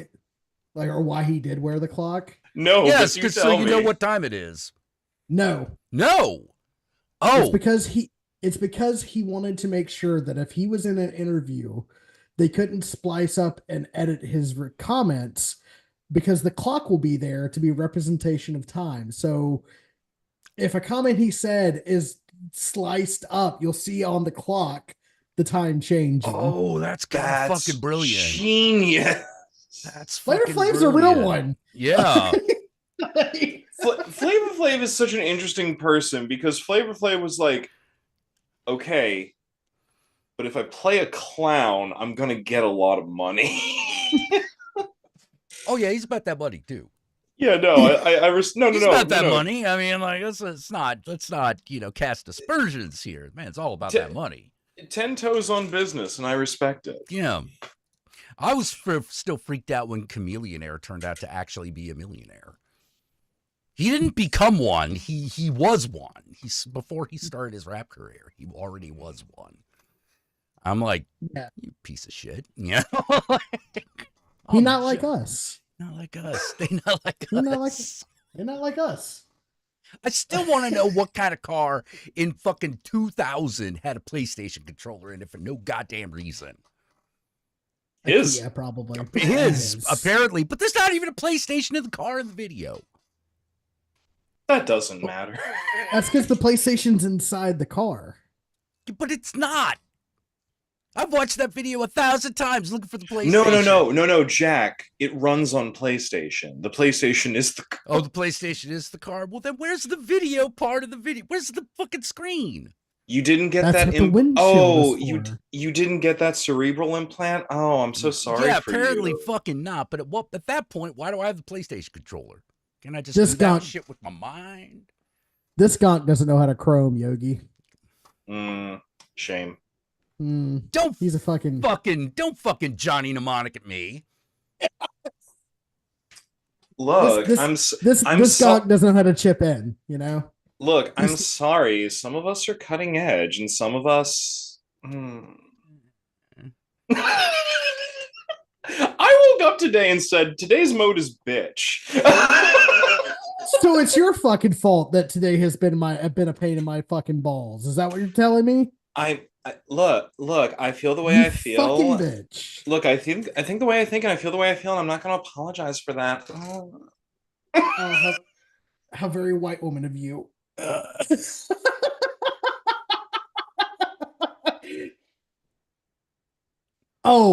You can be speechless. Speechless. You could be cunty, but I can't. Girl. Now you listen here, you mullet. Mullet. You mean? I mean, I've been brave enough to actually wear a fucking mullet and make it look amazing. I might fucking add. Brave, is that what we're calling those choices now? Yes, brave. Okay. Brave enough to have stupid hair and a fucking stupid ass tie. Because you know what? I need to be the arbiter of fucking fun. All right. You delightful little hobbit. I've got a lot of rage inside this tiny body. Yeah, okay. Like, just to make my point, I'm looking at the video right now. There's a chick with a PlayStation controller, but there's no video game screen anywhere in the goddamn car. That's because life is the video game, Jack. Did you not watch the fucking video? I did watch the video. Is he literally singing about GTA? Yeah. Because he's a millionaire, so he doesn't have like real crime. Oh. All right. I guess you got me there, I guess. A mullet. I rocked a mullet for a very long time, and I thought I did pretty well with it. I matched its demeanor. Because you can't have a mullet and not match the demeanor of the mullet. Am I right? Like, have you ever met someone that has a mullet and then like is just like a fucking bore? That would freak me out. Right. Like, think about so what you're saying is you got to have some party in the back. Yes. Okay. All right. The party may be in the back, but it has to be in your heart as well. Gotcha. Hey, have to be the dude. person. I was a kid in the era of the rat tail, so like, you know. I had a rat tail too. I was younger. What? brother. Yeah. like when you have a mullet, people come up to you and ask you if you got a drug test kit. All right. Oh my God. I remember Oh, those. oh, by the way, just because as I'm like blocking and deleting these comments that keep coming on my video, I gotta say, because like you can always tell what the bullshit like MAGA brainwash narrative is because of the comments that they spew. Oh fuck Because yeah. that becomes the narrative. So just so everyone knows, the narrative is apparently, well, he broke into that facility. It's his fucking facility. He's the mayor. Also, they're completely ignoring the fact that, like, on the video, he walks in, he gives the press conference, he walks out with them, and then they just kind of go, grab it. Joink. So apparently being invited into a place, going in, and then leaving is trespassing now. Just so we all know, that's what the narrative is now. Which trespassing obviously is a crime worthy of being detained and deported now, right? Because that's what that's the false equivalency that they're giving. Yeah. They're saying if you trespass, you go to hard jail and you may get deported because you trespassed on not even federal land. This is state land that's being used for federal purposes. Hence the reason why this motherfucker showed up in the first fucking place.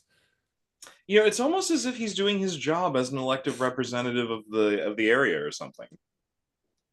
Fucking shocker. I wish more Democrats did that shit. I saw Gavin Newsom say, we're going to make Hollywood great again. And I was like, bro. Dude. I have a better idea, Gavin Newsom. How about you don't? How about you resign? Just stop. That's gross. We're gonna get rid of that. Transphobic comment, of course. So first of all, I'm so glad I got rid of that fucking app. I know, right? Yeah. So here's the thing that's fucking with me. It's from an account called Texas Vato Loco, which, okay, sure. That's astroturfed. The comment is, you have pretty lips. Absolutely the fuck not. I mean, you do. I mean, yes, but no. I mean, yes, this is a fact. However, ew, no, thank you. Go away. You'll never feel them, bitch. Like, what the fuck? Oh, I loved it. I don't even have face on in that video. What the fuck? Girl, you're just serving all the time. I just... Dear men. What's up? Dear men. Well, okay. Present company excluded. Oh. All right. Present company excluded. Dear men. Go away. Why? Thank you. Go away. Just go away. Thank you. Oh my God. I would like to add an addendum to the NB statement of go away. Dear men, why? Dear man, why? I'm still hung up on this whole rat alarm clock thing. That was so, it's so that gross. Is so foul. Like how to put it? It's one of those things of just like, okay, so you're the Leatherface of rats? What the fuck is wrong with you? Go away. Apparently, the Leatherface of rat got nothing to do but be a fucking like streamer from Austin, Texas. So, look, as someone who has been to Austin, Texas, look. Austin is weird. Austin is weird. It can be a cool place. It can. It absolutely can. But that's the problem with that's the problem with anything that's weird, right? Weird knows no morality. Weird runs a gambit. Yeah, true enough. So we can have fun weird, and then we can have the weird that's like, oh no, I don't even believe in them, but please call the police. Um, you know, uh, you know, but I just want to point out, as someone who's been to Austin, I'm like, look, I get it. All cities have rats. It's just true. I get it. Yeah. I get it. That's just a fact that we have to deal with as human beings. However, as someone who's lived in New York, as someone who has been to, and as someone who's been to Austin, I'm like, okay, if we're getting to the point where the dead rat is just a thing in the corner and they're breaking the ceilings, you are I'm trying to figure out a more creative way to say you're just fucking gross and should die, but I can't. I'm sorry, that's just where I'm at this point. It's just like, I now know who Osmond Gold is, and I feel like I am worse off for it. Yeah, that's how it goes, actually. Yeah. It's like, Yeah. it's like me with Chris Chan. Every time I learn something about that person, it's against my will, and I hate that I know it. Yeah. Yeah. Like, it's like when I found out about the Nazi fur, the fur Reich. Nazi. Yeah, the fur right like splintering that's currently happening. Wait. There's a splintering Yes. between the Nazi furs and the more Nazi furs. Yes.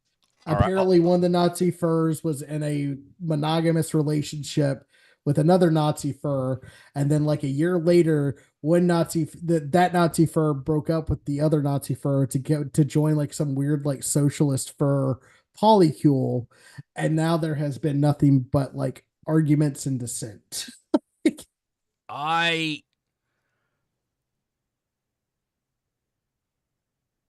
Look, as a person who has gotten Nazi poon, you don't want it.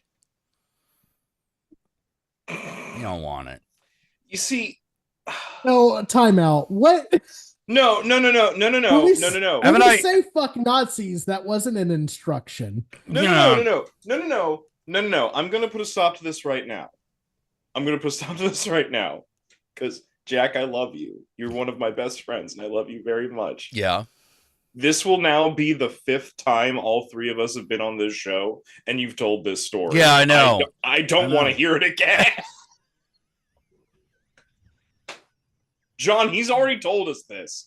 If you don't remember, it's your brain protecting you from it. Is it like I'm like the long story short is Jack went home with a girl. He fucked her and only realized the day after that she was a Nazi. Realized in flagrante delicto. Okay. While fucking her, starts to realize that she has Nazi shit in her room and is like, "Holy shit, I need to leave." Yeah. There's a lot of weird German shit. A lot of German shit here. Like, no, I swear to God. And that's when I look over and I see the flag and it's like, you know, like, Deutschland, Übe. I'm like, ah. All right, Jack, I'm pretty sure I said this the last time it happened, but like, again, brain forgot. How do you not notice the Nazi flag? Well, bro, it was actually her that fucking roommates, and the room was separated by a curtain. That was the flag? No. Okay. The curtains were just blackout curtains. But like, oh, they chose black for the curtains, huh? Yeah. And then you're like, you know, the curtain opens up a little bit and you see it. Cause yeah. And then you're like, looking at Doc Martens that have red laces over there. Oh, when lace coat actually meant something? Yeah, when lace coat actually meant something. And I'm like, okay. Okay, how do I get myself out of this one? See, they're quick and leave. I do like the idea that this Nazi bitch was no she-wolf of the SS. I mean, like, no. I love the idea that this Nazi bitch has her fuckwad flag behind a curtain, because it's a blackout curtain, but I love the forethought of like, you know, my views are not that popular. Yeah. Maybe if I'm trying to get strange, especially from a non-white person, I should put it behind a fucking curtain. Imagine the conversation she had with her roommate about that. Like, hey, look, I I know, do white not power. care. I know, white power, but like I got this like really cute, like white enough guy coming over who's gonna give me the good dickin'. Can we put up the Oh fucking no, there was can we not put that the- much planning involved. This was like a 2 a.m. hookup. Nothing good happens after 2 a.m. No, it doesn't. It doesn't. It really doesn't. I stopped taking messages at that point, honestly. Yeah. It's a policy. Well, It's this a good is policy how. to have. Well, this is how 23-year-old me learned that lesson. You know? Because Well, before I No, thankfully, no. I don't. well, okay. Well, then I made that. Then I'm telling you. In that case, I'm telling you because before I had gotten strange. Like, well, I mean, is it strange if you're not dating someone? yes. Okay, but okay. It's still strange if you're not like actually in a relationship. Then, you know. Well, yeah, because stranger. That's the point. Okay. So that those worked out okay. They weren't the best, but it was all right. It was worth it was worth the time. So turns out third time is not the charm. So yeah. Yeah. Turns out third time is not the the charm, children. really, No. the third time, That was the third. make Yeah. Because the other third two right? times were great. They're two different people. First of all, it's not like I fucked this girl 3 times. Well, the first 2 rights didn't take. Oh. You keep extensive files of Nuremberg trials, and you watch them whenever they're airing. I guess I should have known when you bought a new bone for your puppies named Goebbels and Gary.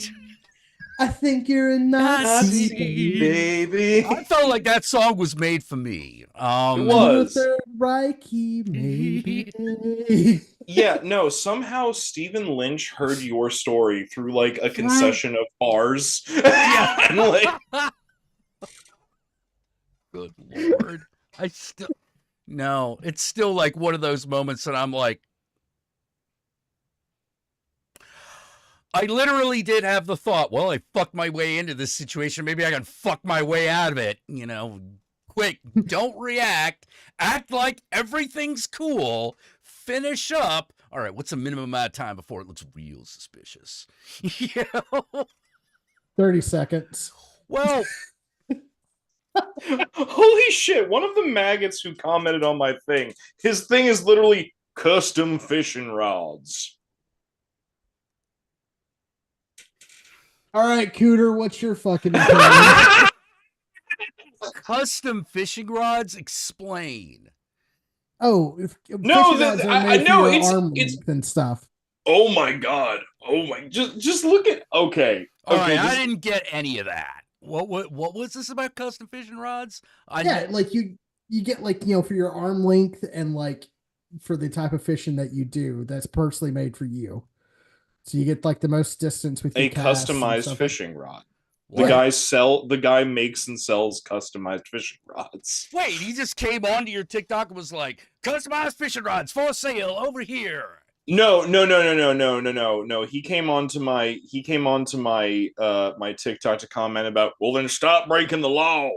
And I'm pretty sure he said the N-word to himself, but just didn't write it. Stop breaking the law. What law was broken? They're not. What? They know think good. They know think to understand how this connects to the Newark situation. Just hold on. And I came to look at. I'm only saying like that this is what he does because each one of them, I'm like looking at their because I have to block them, but I'm looking at their profiles and just going, ugh. Oh, okay. But just look at the angles this guy chooses for his videos for his face. Whoa! Look at that shit. Okay, yeah, no, John's right. Okay, Cooter. Holy Hey, crap. I've got strong opinions you need to give a shit about. Look, all I'm saying is You look at me, you damn dirty trans. This is an optimum angle for my angry videos about how Trump's right. Dude. Oh my god. Dude. Hey, I enjoy blocking them because every maggot I block means my algorithm never will take me to their page. You know, it's a win-win for me.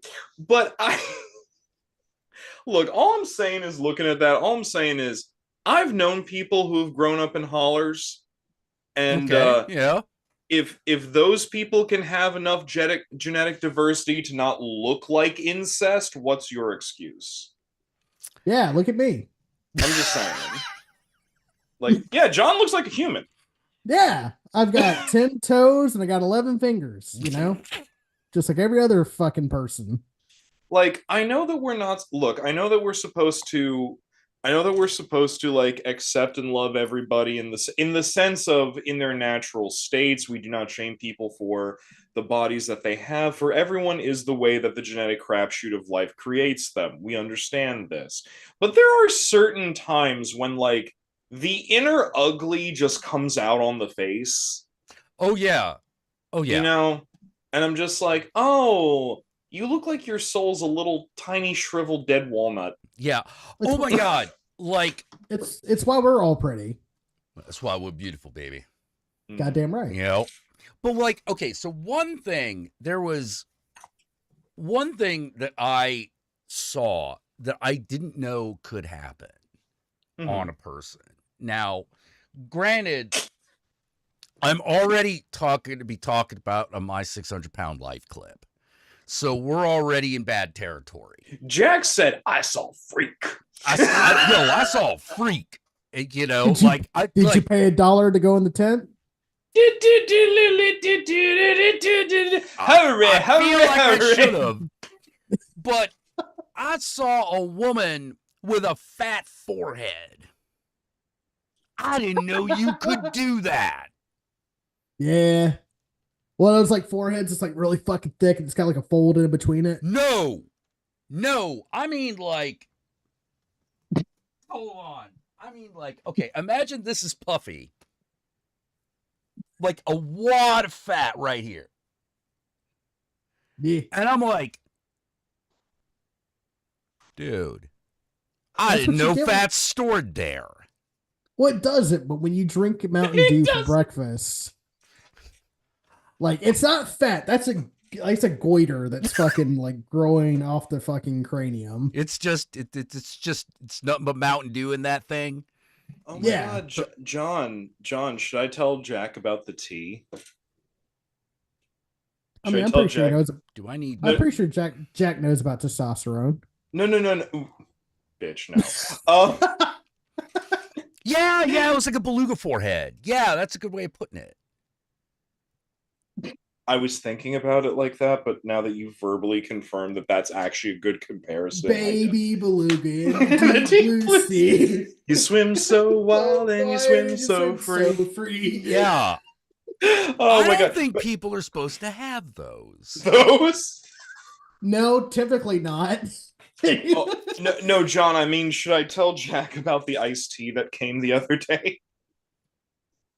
Oh, that shit that made me go like, throw it out. Yeah. Jack. Okay. As a fellow nutrition label watcher, because we're both diabetic. Right. It's part of the lifestyle. You gotta look at the fucking label to go like, oh, okay, this has got a lot of sugar in it. I can't have it. Right. All right. So, Yogi, continue. So, the other day, I got a grocery order through DoorDash because I normally like to go to the store and just get shit, but it was a real busy day. I wasn't gonna have time, and I there was like 5 or 6 like kind of essential things that I needed. So I was just like, fuck it, I'm just gonna get it delivered. Um, I tip well either way, but so I was looking through things on the store and I was like, okay, I want this gallon of very lightly sweetened iced tea. Okay. I got a text from the Dasher saying, hey, I've got everything else. This one thing that you wanted is not available. And my immediate response was like, hey, just if there's something there that's like the closest thing within that price range, just grab that. If not, just hit the refund button. No harm, no foul. I don't need you. I'm not going to make you like look all over creation for some shit. Right. Because I try very hard to be reasonable. And I should have been, when I said grab the closest thing, I realized this was my mistake. I should have been more specific and instead of closest, said nearest in like to this or something like that. Because I'm pretty sure what they ended up doing was literally grabbing the physically closest thing. Okay. Because what I got upon arrival, it was a gallon of Milo's iced tea. And it wasn't the unsweetened tea. It wasn't the sweet tea. It was Milo's extra sweet Southern style iced tea, which I have never seen in my life. I've never seen this shit like this. Doesn't usually enter my home. Right. Because you can just buy a bag of sugar. Here's the thing though. I got like, like an 8-ounce, like like a short tumbler glass. Yeah, like orange juice glass. Yeah. Yeah, I filled it with ice and I poured it in. I was like, okay, cool, let's try this. It entered my mouth and I literally spit it onto my floor. Ooh. It made my teeth hurt. I was just being in my mouth. I don't have bad enamel, by the way. My teeth are fine. I was like, what the fuck? And I turned it around to actually read what the fuck was in this because I was like, no, that's not normal. It's not. John's already doing this because he knows. Oh my god! So the serving size. Serving size ounces. is a 12-ounce glass. Serving size is a 12-ounce glass. Okay, fair enough. In a 12-ounce glass serving, it has a lot of zeros on there for like, fat, carbs, like it has a lot of zeros on there. But then when it gets to sugar, added sugar, in 12 ounces, over it under has 50%, Jack. What's your guess? In 12 ounces, is it over or under 50% of your daily recommended sugar? I'm gonna say, given how sweet it is, and because I know how much is in most soda, I'm gonna say way over 50%. Like you possibly over 100. Oh, not that crazy, but you are correct. In a 12-ounce glass, this thing, based on, I think, what is it, like a 2,000 calorie diet is what it's set by? Yeah. Mm-hmm.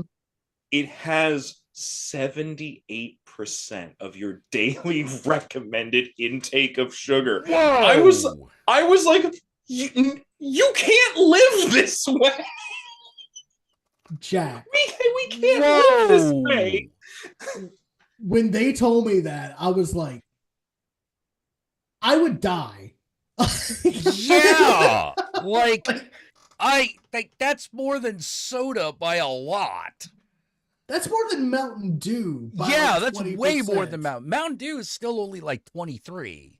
I'm so distraught that I looked in the chat and Neil Brescianen in the chat says the purple cap one. Yes. Yes, yes, it is I'm sad that you know that. I'm sad that you know that. Oh, that sounds It was horrible. so wrong. I was like, you can't live this way. You gotta exercise. You gotta get the evil spirits. That fucking iced tea is hated. I'm telling you. No, for real. Like, if I drink the whole thing, does Skint Tom come out of nowhere to take my skin? I think he does. Yes! I think he does, as a matter of fact. Like, no, like, just realizing, like, now that I like give a shit about what I put in my body, because I don't have a choice anymore.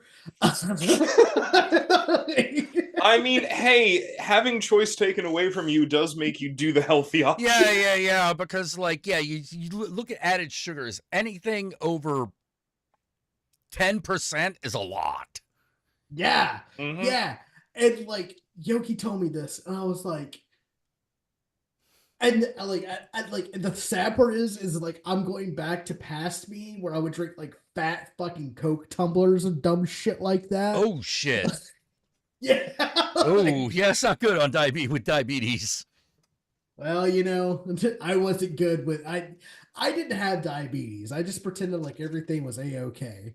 It's all right to be constantly thirsty and having to piss all the time. So what? So what if you pee orange every couple months? It's fine. Right, you know. Hey, everyone has that same sensation of like getting really like clammy and sweaty and fucking dropping out, and then they eat like something and it brings them right back up. That's a normal reaction to food. Well, it is for me, but I have diabetes. What? Yes. So now I check my blood sugar and I get to take a lot like some medication and I watch what I eat. Is and it I've the lost 10 metformin? pounds. Metformin, Lipitor, and I can't remember what the other one is. Well, Gotcha. you know, I haven't had anything but Lipitor for the past 50 years. You know? Oh, thank you. I want to do a calculation for how much insulin. I think it's all of it, Johnny. I think they just tell you, dude, just down the bottle. How much sugar is in a serving? Johnny, I think it was like 39 grams of sugar. It was bad. Good Lord. Case in point, I should have realized. I need to emphasize what I'm about to say is not an exaggeration or hyperbole at all for the sake of entertainment of the audience. What I'm about to say is a literal thing that happened, which was when I should have realized, because when I poured it into the glass filled with ice, you know, like normally when you pour a liquid into an ice-filled glass, it sinks all the way to the bottom and then slowly pushes the ice up because, you know, the differential of, you know, whatever. Right, ice is, yeah. It sat on top for a minute and fought to get to the bottom of the ice. Yes.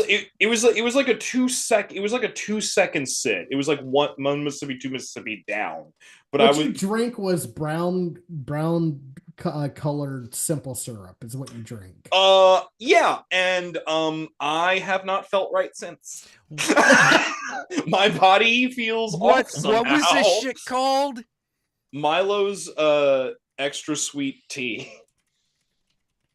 It has a purple cap on the gallon of it. It's still sitting in the fridge. I'm just looking at it. Get rid of that shit. I'm looking at it. That shit is OP. Did I not say the exact same shit to you? Dude, that shit is throw it out, man. It's painted. I'm telling you. Is this am I the Lovecraft researcher whose curiosity gets the better of them and dies by the end of the story? Yeah, the fucking tentacles and madness gonna fucking come out of that thing. Dude, the black goat of the wood is gonna fucking step on you. Like, get rid of it. Like my good bitch, you crack get it out open of your house. Wait. Oh.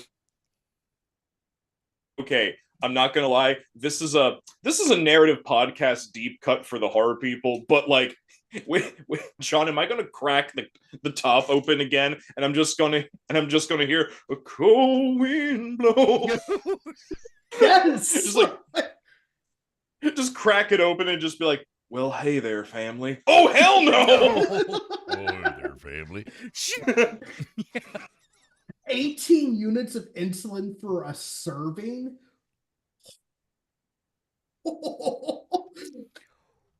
Whoa. That's a lot. Well, I guess I know how to murder you now. Yes! Good Yes! Lord. God damn it, I have a jawline now. Don't give me that shit. I'm just trying. Actually, I've been meaning to say, like, your weight loss has been very awesome. I'm so happy and proud for you. Thanks. I've put a lot of hard work into it, so I accept those compliments. Yeah. It is kind of funny how much changes when you cut out sugar. Oh. Yeah, no, it absolutely does, and I totally get it because, I was having issues with my jawline. I haven't changed my diet. I just contour now, so it creates an illusion with light. But, it's the same thing. Bitch, we all lie to some degree when we're trying to get laid and look pretty. Man. Oh man, I had a weird outing today. Let me tell you about my really boring but kind of strange outing. Tell us of your constitutional. Yes, my constitutional. So I was like, Reginald, I've been taking a lot of naps lately. Maybe I should get outside instead. So I did. Yes. I found a comic shop that I had never been to before, and I was like, I will go there. That's in a what do you call, retail area, so there will be food. So I will get some food at a food dispensary store. And I did. I went to a diner, and they served lasagna. And I'm like, my blood sugar's doing pretty good right now. Sure. Wasn't that great. Wasn't really that great. Went to the comic store, which also wasn't that great, but I was like, well, maybe they got this one comic I'm looking for. And so I'm standing in line. There's one guy in front of me. I'm standing in line. And I'm still standing in line. And I am like, what the fuck is going on? Jack tried to do commerce again. I tried to do commerce again, and I was unsuccessful because here's the guy, the guy who obviously owns the shop, and he has like an old-timey register, but not old-timey enough. He literally has to calculate the price onto a calculator and then put it in the register. And he is taking forever. And I am like, what? See, if you can actually memorize the things, that's cool, but if not, please don't. Like in a world of cash apps, this guy is pulling out a calculator to then put numbers in the register. In the year of our Apple Pay, 25. Our Lord, 2025. In the year of Our Lady of Fuck. In the year of Our Lady of Apple Pay, 2025. Yeah, he's doing this, and I'm like, I'm leaving.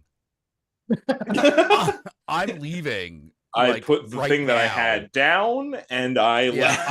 I'm just going because I'm just trying to because I was standing in line for a good 5 minutes just watching this happen, and I left, and he still wasn't done.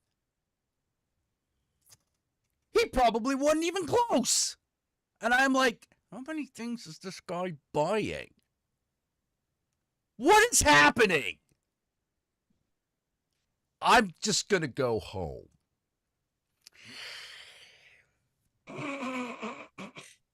And that is why, in my opinion, the best comic book store in the San Francisco area is Isotope. Go to that. There is a nice, friendly owner named James who will treat you right. He will take cash for valuable goods and services at a brisk pace. If you want to pay with credit card, he accepts credit cards, like you would expect a modern business to do. And he's got a decent selection. I only wish his store was bigger so that it could contain more things, because the biggest comic shop in town is also run by a man I hate.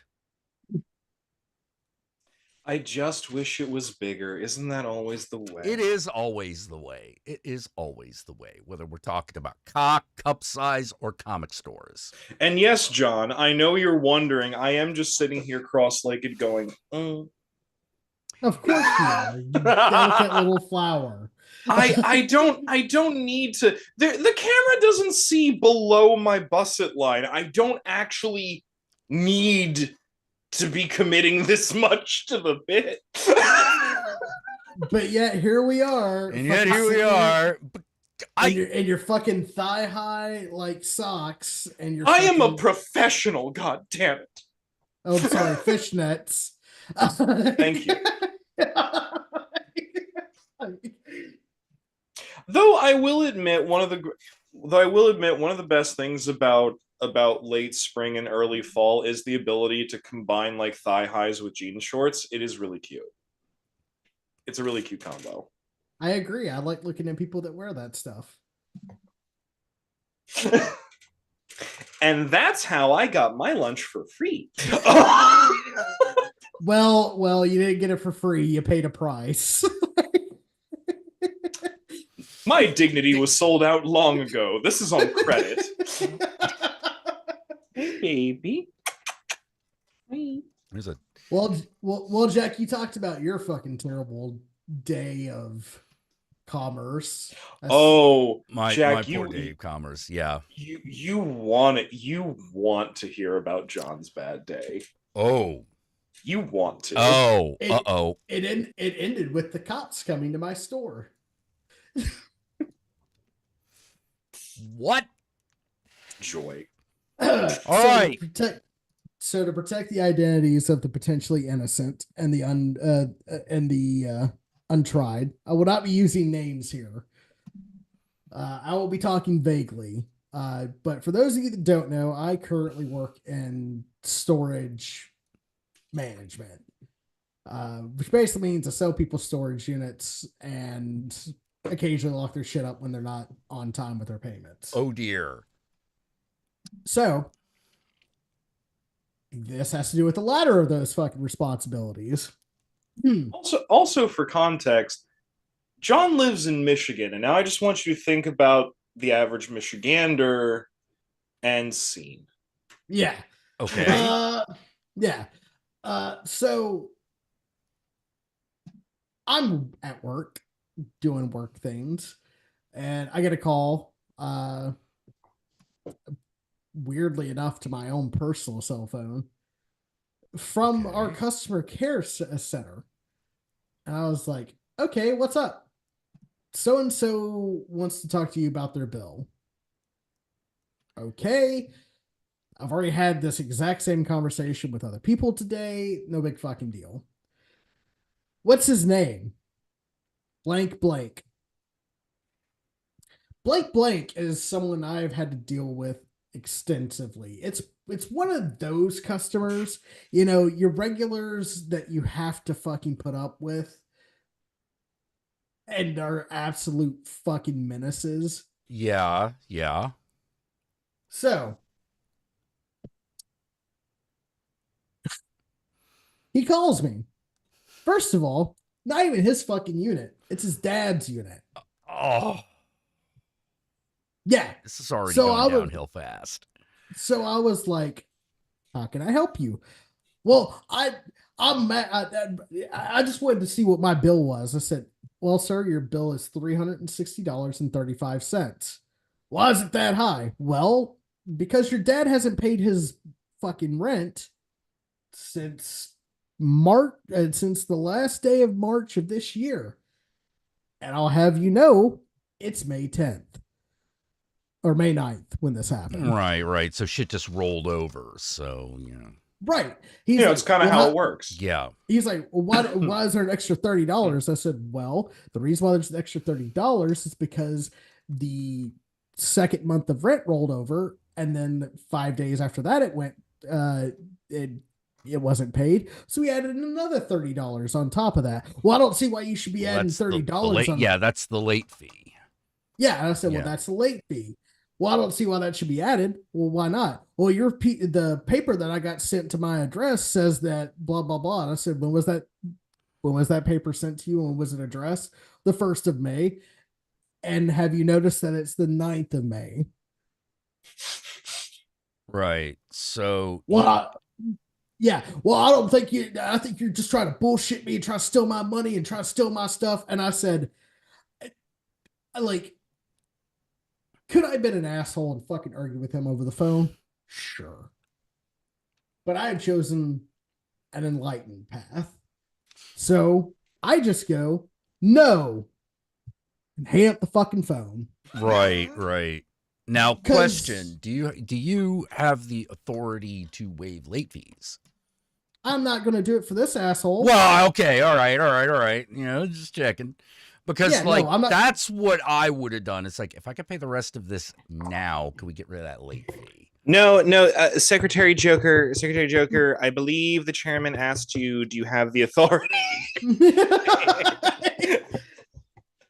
No. This motherfucker I've had this exact same conversation with multiple times. Every time I call either him or his dad, so I get cussed out and yelled at for them being late on their rent. So, yeah, I'm not going to listen to it. You could talk to my customer care center. You could pay your fucking bill there. I'm not going to be harassed. Fair. Thought that was well enough. Taken care of. Guy pays his bill. I unlock his shit. We go on about our happy day. 4 o'clock rolls around. There's a guy that drives up. And he comes in. And, hi, how are you? I'm blank.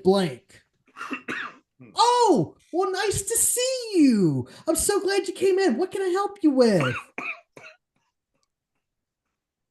Well, I want you to unlock my shit right now. It's already been unlocked. You can go to it whenever you want, bud.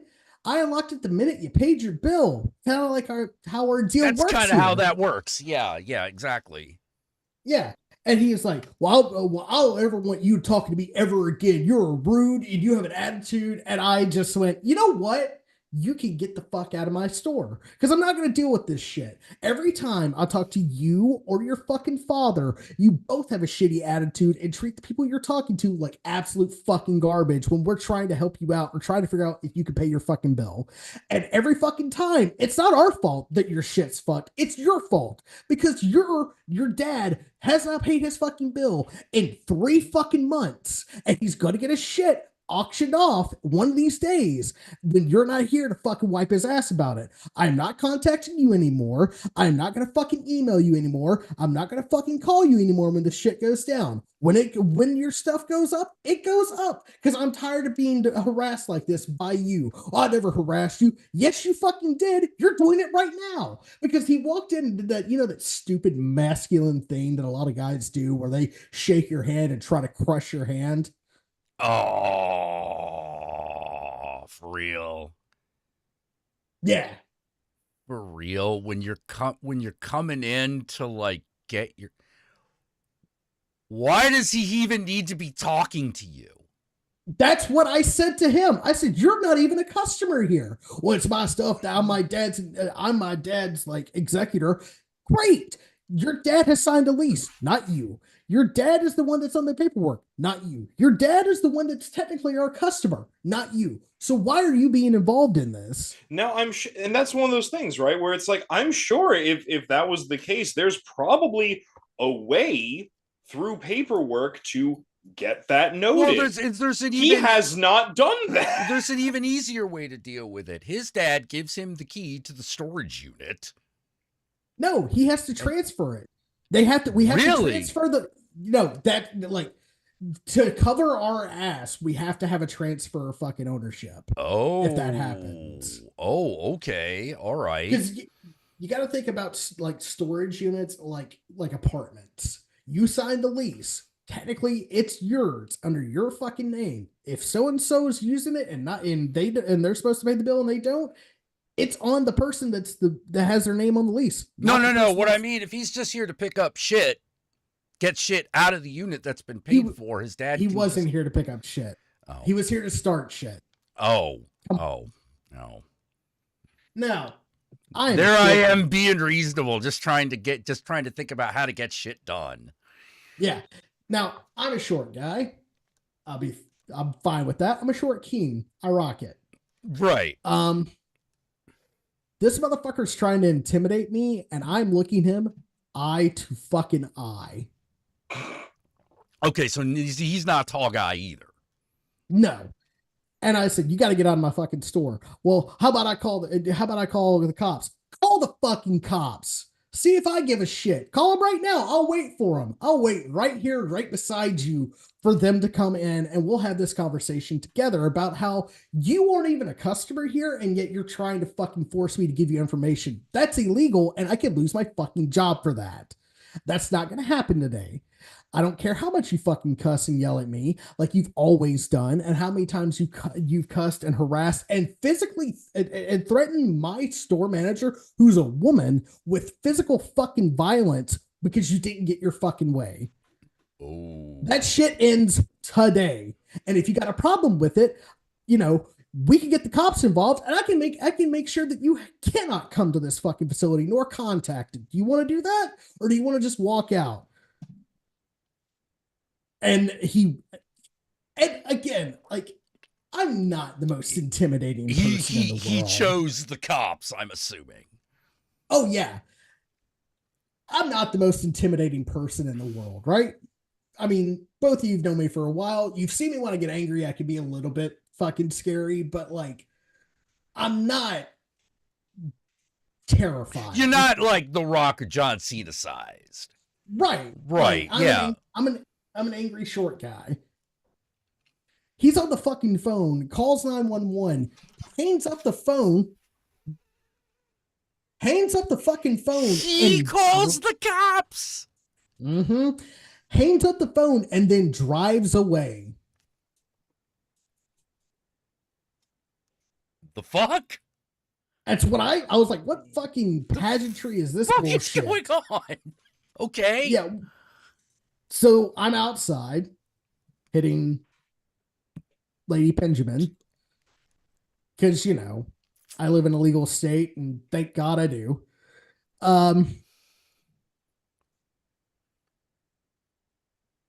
Sheriff drives by, and I go, no.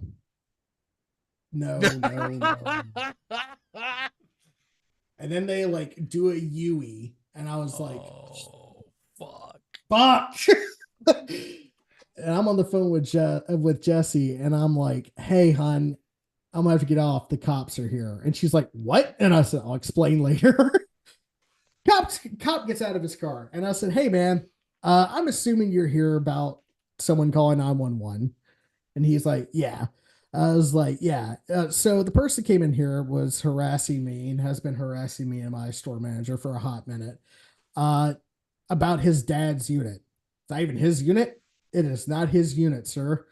And then when I told him he had to leave my business, he said he was going to call the cops, to which I told him, call the cops if that's what you want to do.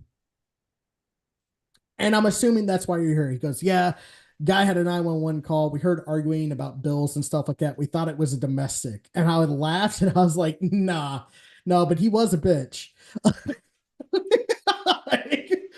And he's like, all right, can I enter your store so I can like look around and make sure no one's like in there waiting or anything like that? I said, yeah, sure, come on in. I'll get you a bottle of water. You can just, walk around and just check and make sure everything's all right. Does the check and everything. He's like, you're not hurt. You're not going to press charges. I said, yeah, I don't give a shit. I said, yeah, that guy couldn't hurt me. Uh, and he was like, all right, have a good day, sir. Thank you. And now I've had to call my district manager, my store manager to let them know what happened. Cause by the way, I'm by myself too. Right. Right. So yeah, that was my fucking Friday. I'm sorry. I'm just fucking amazed at this because you're right. It can't be about the storage unit because there were a million ways to avoid all of this and still get away with the stuff legally. Yeah. He could have just gone in and got it. Well, we already have, bolt cutters exist. Yeah, he could have. Well, then he was like, you're locked up my stuff. And I said, actually, on the lease that your dad signed, not you, your dad signed, it says that if you are delinquent up to a certain amount of time, your stuff is no longer your stuff. It's our stuff. And we get to sell it in order to make up for the fact that you haven't paid your bill in 3 months. So technically speaking, no, it's not your stuff at the moment. And then when you pay your bill, it's officially your stuff again. That's how this works, asshole. Yeah. You're being paid to store their crap. If they disappear for after 90 days, it just goes up on auction. Yeah. I've been to them storage fucking unit auctions. Like sometimes you find some cool shit. Usually it's just shit, but sometimes. Yeah.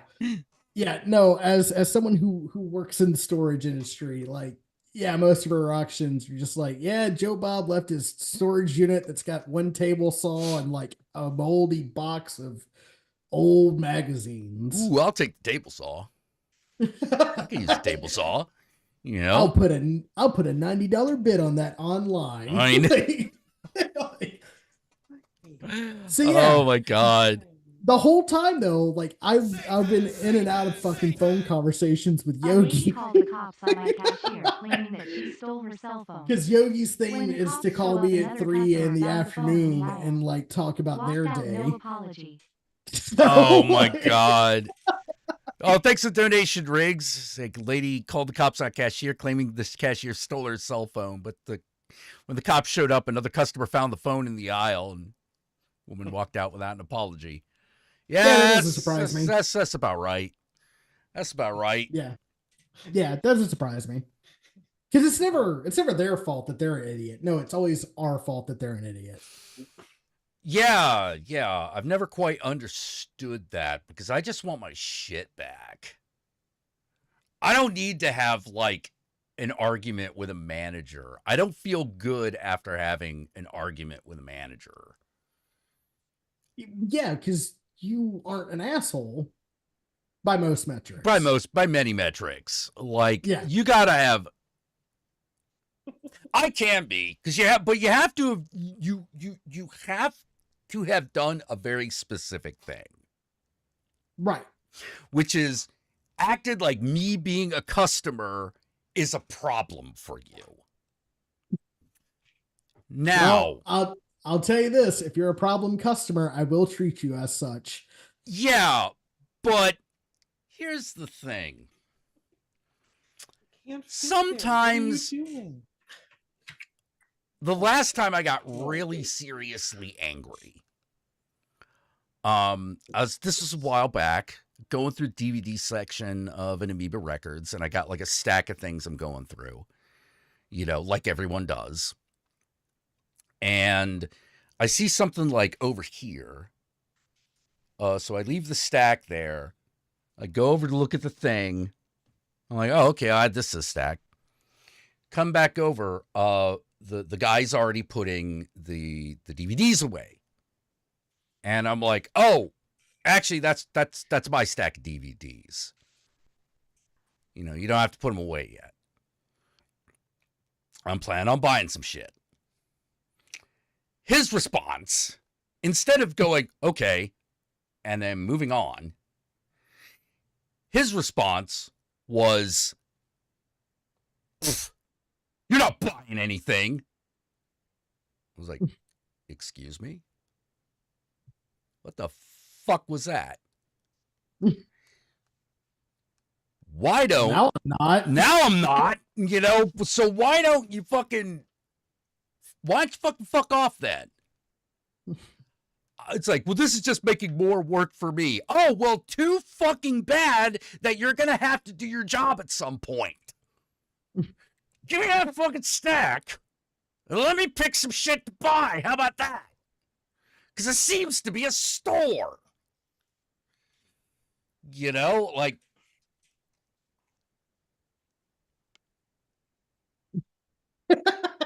Don't tell me what I'm going to do. Also, don't come up and say, hey, can I help you? And I'm like, yes, I need this, this, this, and this, and this. Or that, you know, I need thing. Oh. Well, you can ask customer service. Look over long customer service line. Yeah. Or you could tell me where it is. How about that? You came over here and bothered me. I was looking. I could have continued to look by myself. But you came over here, and I know why you came over here. You came over here because an assistant manager said, don't make sure that guy ain't stealing. So do me a favor. Or maybe he wanted to sell you a TV. If you wanted to, yeah, but because this, if I was in the TV section, that would have been justified. Maybe you didn't know you needed a new TV. I did not need a new TV. What I needed was an ink cartridge. Oh, that's nope. Sorry. Yeah. See, yeah. I needed an ink cartridge, and at the time, I needed a new SIM card. I would have just pointed you to where the fucking printers are. Yeah, that would have been nice. Like, even if I didn't take you there, like, I had printers are over there. Yeah, yeah. This is why when people are like, "Oh, Circuit City's gone," I don't give a fuck. No, fuck Circuit City. No, fuck, suck it, Circuit City. You fucking deserve to be out of business. Do you know how many times I was interrupted in the camera section of fucking Circuit City, and they said, "Hey, can I help you with something?" I'm like, "Yeah, I want to see this camera. I'm thinking of buying it." And they go, "Oh, well, I have to get someone over here to help you." Then why are you fucking here? Why are you here? Why aren't they here? I love when Jack gets so mad he like peaks his mic and the noise gate shuts him off. Also, I'm so sorry. I've been very distracted because someone has decided that it must be playtime, and I'm like, yeah, but no, not yet. Hold on, you guys got to see this. His little feet. Is that your dog? No, that's Massimo. He's my nephew, not my son. You know, he's the neighborhood kid that comes into my house like he's Dennis the Menace and I'm Mr. Wilson. Yeah, no, that's Jack's neighbor's dog, and every time the neighbors are out, he just comes downstairs to Jack's apartment. Yeah, because I have a cat door that I let the cat through, and I don't have a problem with the dog. I don't have the problem with the dog coming in, although the dog occasionally will do dog things that I'm like farting in my face that I'm not too thrilled about. But I mean, cats do that when they're old enough. Mm-hmm. True. But like, dude, I didn't know that farts could smell worse than the dookie it came from. Oh, I didn't know that. Oh yeah. Well, if you think shit's bad, imagine how intestines are, you know? I thought they smelled bad on the outside. Inside. Oh my god. But yeah. He comes in and occasionally like tries to eat cat food, which we try to keep him from doing. Dogs love cat food. Yeah. Mhm. What is it about cat food they like so much? Other 'Cause it's dogs meat. don't eat anything. Yeah. Oh, You know, it's so funny. Like in that way, dogs and cats are actually actually inverse of each other, which is really fucking weird. Because consider it, right? Cats, unless there's something wrong, cats don't smell because they're so obsessed with their own hygiene. yeah. But what comes out of them is rancid. What comes out of them is rancid. Dogs are like, Jesus Christ! Just walking into a bathroom after they've taken a shit or a piss. Yeah, it's just pretty bad. It's pretty And you're bad. like, I feel like I'm being like hit with fucking tear gas right now. What the fuck is going on? and that's the reason why Tidy Cats is scented with Glade children. But dogs are the exact opposite of this. Dogs, whenever they go to the bathroom, it's not that strong of a scent, like at all. It's like on par with humans, I'd say. Okay. But their bodies just smell so bad. They get so dirty. Have you ever Yeah. smelt a dog's ear? Oh, Jack, No, you it's- need to do it right now. Do it I'm right not now. doing it right now. I'm No, not do doing it it right right now. now. I'm not doing it No, right now. you I'm not may Sniff the not do it dog's right. ear. You may not do it right now, but it will happen the next time he's up on you because you'll be curious because I'll have said it and it'll be in your brain and you will do it and you'll And be I like, will regret "Oh." it. I'm pretty Yes. sure. John can confirm this for me. It is stank, but it's a very unique scent of stank. It's Like, like, they're- it's like con day 3 stank. Mm-hmm. Oh. Yeah, it's bad. Oh. It's like you know how like incel bros smell like Funyuns and Doritos because not Well, that I they mean, do I it. have to imagine that, but But that does look like the case. but that's what I'm saying, right? Like you say that, but it's actually not what the smell of those two together would be. It's just the closest thing that your brain can like attach to it. Okay, yeah. What dogs' ears smell like what that is. Ugh. It's disgusting. They're adorable, wonderful animals that need constant bathing. Yes. Oh my god, Aw. I fucking love cats. I'm generally a cat person because like Hey. I You want to have I was gonna say, you want to have a fun game with your cat? Yes. When they're like bathing a certain part of their body, Mm-hmm. go over and ruffle it. I did. I have done that. what happens? They hate it. Oh my god, no. He was like licking himself, and I did, and he stopped, and he literally just went. Like, bitch, I know you did not just do that. And he had the fucking half lid eye, not like that whole like slit hissy eye, but like the half lidded. He had Really, those bitch? eyes. It was so. Oh man. He got me later though. He like snagged my slipper off my foot like from around a corner when I wasn't looking. Like after that, and I'm like, no, that's fair. see How dare that. you. I think that's really the thing that non-cat people are missing and that they don't get.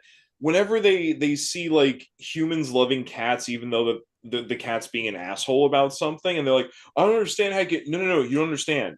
He's being an asshole back to me because of something I did earlier. It's like, well, why did you do that thing to piss him off? Because earlier than that, he did something, and it's like, It's a grudge match, is what you're saying. Yeah.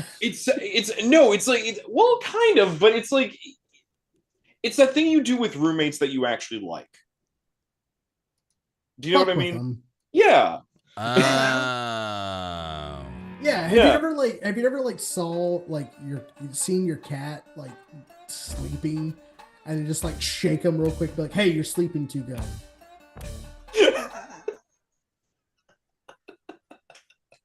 Okay, yeah, that I have absolutely done. It's like, oh, look at the kitty. He's so asleep. He's so asleep. He really be bad if someone bothered him right now. And then they yell at you. You know? and then you know, eventually they try to fucking like during the day they just wait for a moment to get you back. Yeah. You know, like later that day they'll get up on a shelf that that they already know they're not supposed to be on, and they'll just put their hand behind their paw behind something that you love and look dead at you and just go, What you gonna do, dog? What you gonna do? What you gonna do about that shit? You're like, Jinx's favorite thing.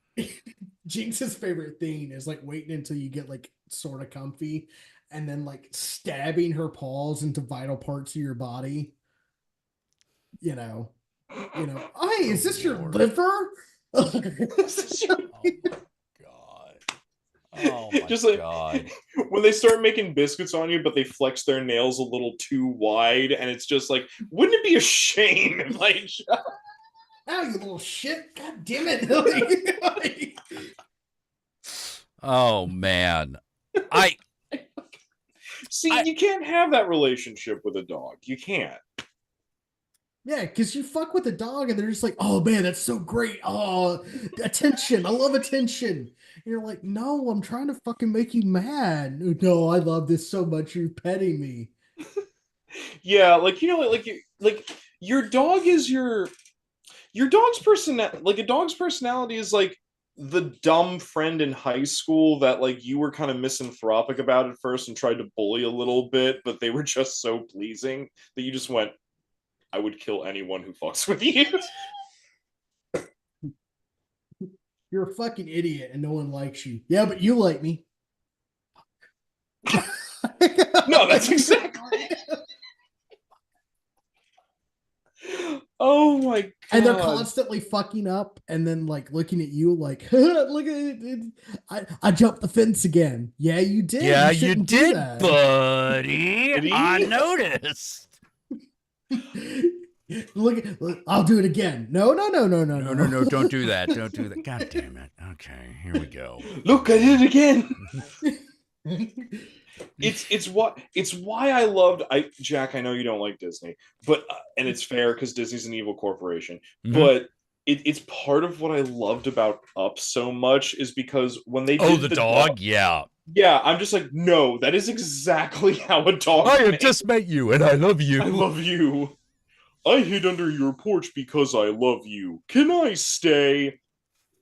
That is, yes, absolutely. That is exactly how squirrel. Yes. Like, Is there a dog trying to get in? No, I meant, is he trying to get in this room, but he can't keep the door open because he's a dog? No, he just came in here. Oh, okay. And he hasn't mastered doorknobs. He can't. This dog can't master flap. Okay, like his idea of how you open a door is to just run into it. Well, yeah, because that's what that in their head that's what they're seeing you do. Yeah, they're like, oh, I just run into that. He gets push. He does not understand pull. Well, I think it's because I swear to God, like one day he's gonna be trying to get in here and failing, and the cat's just gonna be like, let me fucking do this. I have a theory. Now I'm sure if there's I have a theory, which is that and I'm sure anyone who is either an animal behaviorist or a biologist will just be like, no, that's full of shit. That that's a bunch of horse shit. But I have a theory that like the reason that dogs will do that kind of shit, like with the door, right, is because they have no reference for like the turning of a wrist. They have no reference for it. They think about it. Like, yeah. They don't do that. Yeah. Because they can't do that. That's what I'm saying. Like a cat can grab something. Right, exactly. So like when we do stuff like that, like with our hands, it's outside of the dog's purview because it can't understand, because it itself can't do the thing, so it has no basis of comparison for what this motion is. Yeah. Whereas because cats have like the articulated wrist and can do that, we watch them do it all the time. They just like sit there and watch and go, oh, the human's doing this motion. It must be something with the paws. I actually, having watched Massimo a lot, I've actually just come to the conclusion, dexterity is a dog's dump stat. Yes. I'm like, you can't jump. You can't use your paws for anything other than walking. You Charisma, trip though. over things. Charisma, Yeah, a lot of charisma. Charisma's real high. Charisma's real high. Charisma can be high. Strength can be high. Dexterity is always dog shit. And intelligence is a sliding scale. That one's the... Some dogs real smart. Usually an 8, occasionally a 10. Okay, yeah. Occasionally a 10. You're like, oh, that's a smart dog. And then you run into some dogs where you're like, you're a dumb dog. You're a dumb dog. There's actually a comic I really like, which is, I actually think my dog is like learning disabled or something. So I gave my dog an intelligence test. By the time I got to the 10th question, it was clear that the dog was going to be below average. But I was really hoping I could at least keep it from falling any farther. So I gave it the object permanence test. Here is ball. Here is cup. And the dog goes under the rug that the ball is in. And the response is just, good dog, you found it.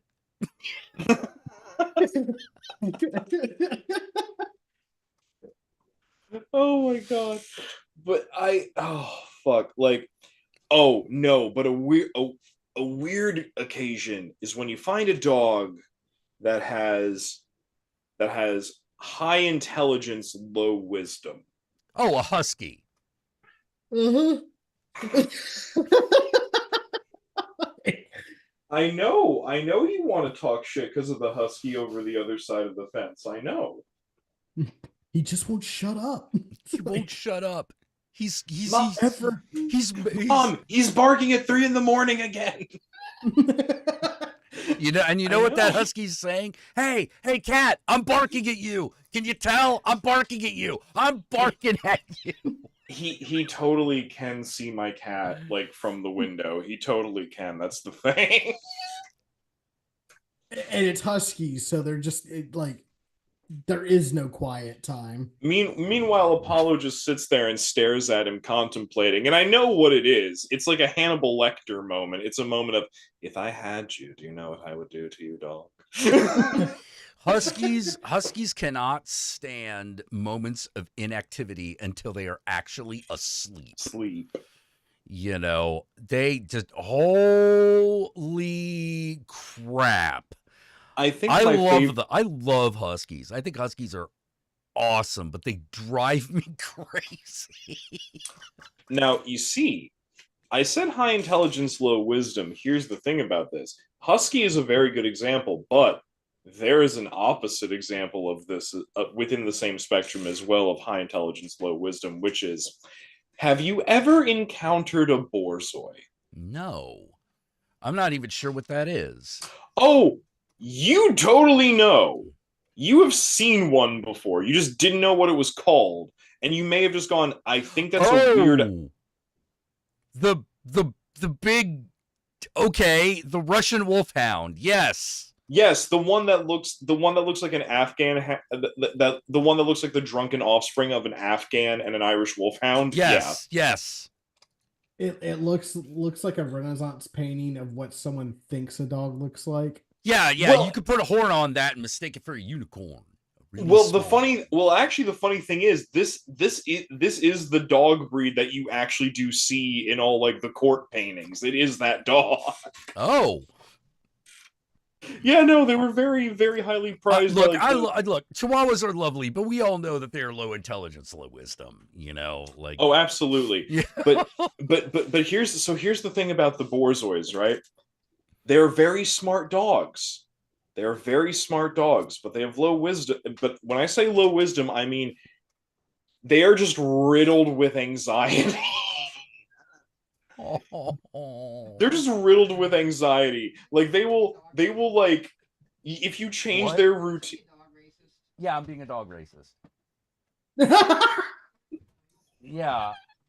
Does dog need to be in here? Well, now if you're being dog Okay. racist. Yeah, I'm being dog racist. And then 1,000 years from now, when they've like evolved like the ability to speak, this clip will be found Yeah. and used in history classes about human bigotry. See, this is a bad person. This is a bad person. Say bad boy. Bad person. Bad human. But no, like a Borzoi, if you change their routine even slightly, they'll like do this weird thing with their bodies where they make like this kind of arch because they're that big, but they bring like their fore and back legs close together.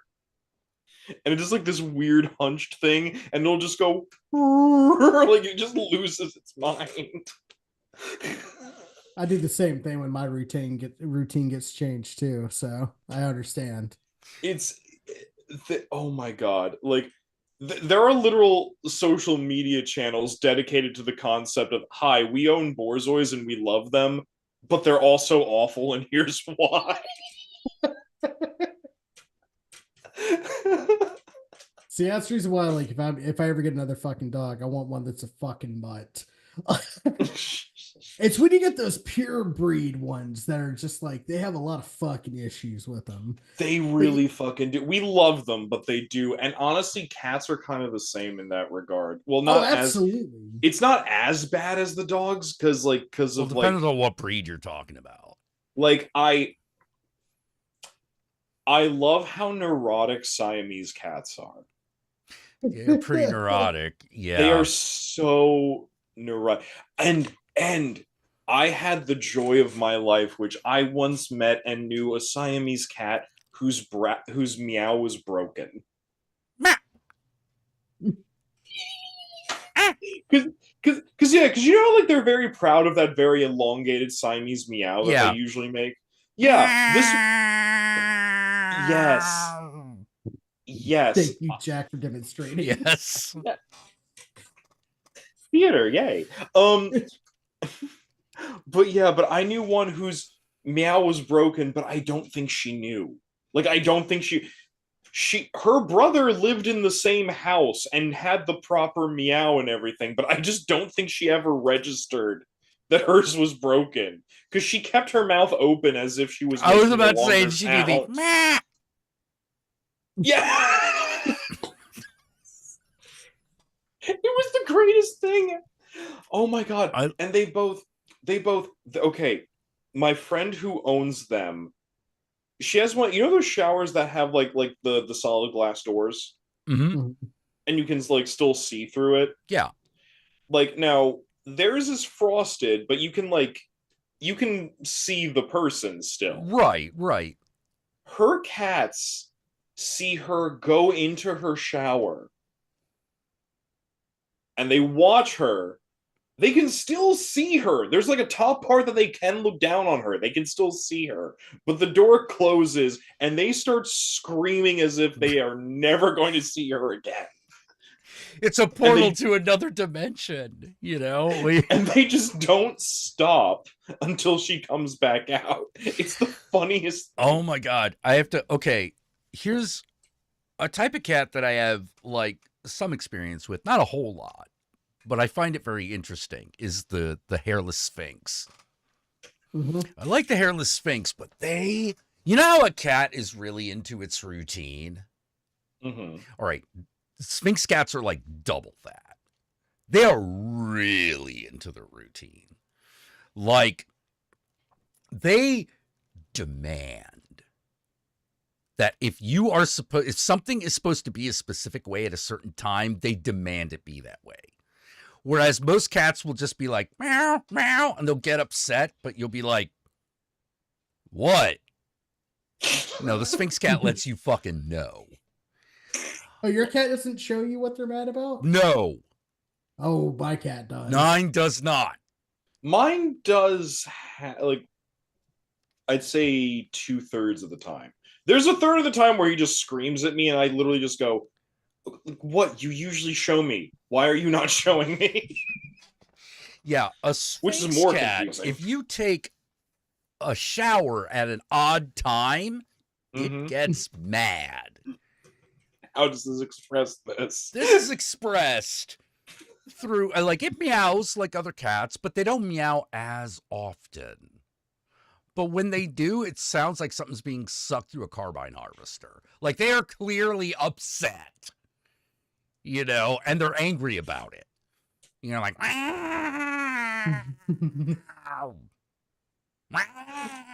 it's like, oh, fuck.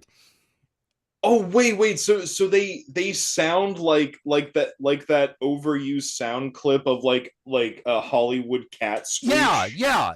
Oh no. You know, like oh yeah, no. they can, or rather, they can, and they do. They know they're doing it because they could do the normal meow too, but sometimes they choose not to, and that's when they're like, hey, you're off schedule. I don't like that.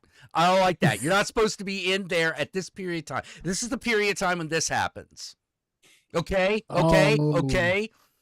Like, my first experience with this, I'm at a bookstore. This bookstore has 2 hairless cats. I'm in the little coffee bar section, looking at a used book because I'm a cheap ass.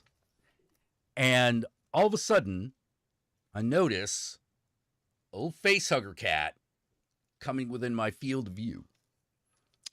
Its name was Ripley. And I'm like, hello, Ripley. Meow. I'm like, meow to you. Meow.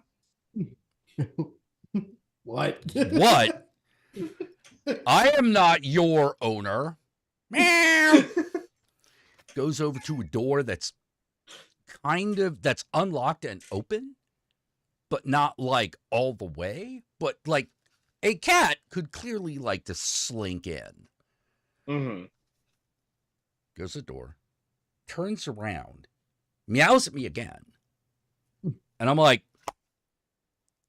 what? Like, I need to do something right now.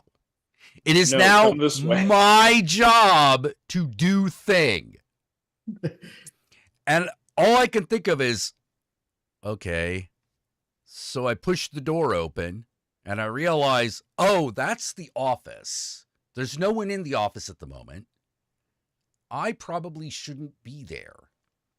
So I back off. Cat comes back out. And I'm like, I step closer. I said, this continues until I'm in the office, and I'm like, and now you just have to know. Yeah, because now I have to know. I'm now committed. You know, like, and someone then may be dead in here. Yeah. Something might be happening. So I get in, I cross the threshold. Cat jumps in the chair that is there, gets on this part, goes to sleep. And I'm like, the fuck just happened? So I go to the front, and I'm like, Ripley just meowed at me to let her into the office and made me watch her fall asleep on Alan's chair. Well, it is about sleep time. Yeah. No, her response was, yeah, that's about right. I'm like, what do you mean about right? I'm just random person. She doesn't even know me. She's like, no, that's what she does. If there's this time she takes a nap in Alan's chair. And I'm like, but the door was open. No, she has to have someone watch her go to sleep. Okay. Well, just FYI, it was in your office. Yeah, well, just FYI, it's in the office. She's in the office right now. You know, so I hope she's not cooking the books or something. Because at this point, I wouldn't fucking put it past her. Ripley has secretly actually been running the business the whole time. Alan is a shill. Yeah. Alan's just like a fucking illusion. He's a phantasm that the cat has conjured. Not running, embezzling the business. Why has all the money for our bookstore been invested into mice stocks? You know. Why are we spending this much on tuna? Why is there a kilo of catnip over here? I get what we have all the new releases, but what's with the palette of fucking Meow Mix? Yeah, what's with the palette of Meow Mix? You know, like no. Cat runs the store now. You know, Why have all the Why have all the Redwall books been destroyed? Reasons. I like to take my dookie in literature. Oh my god. just fucking like take that little story about mice succeeding. Fuck you. You know, cover me quick. Goes to sleep. Yeah, no, that's exactly what it was.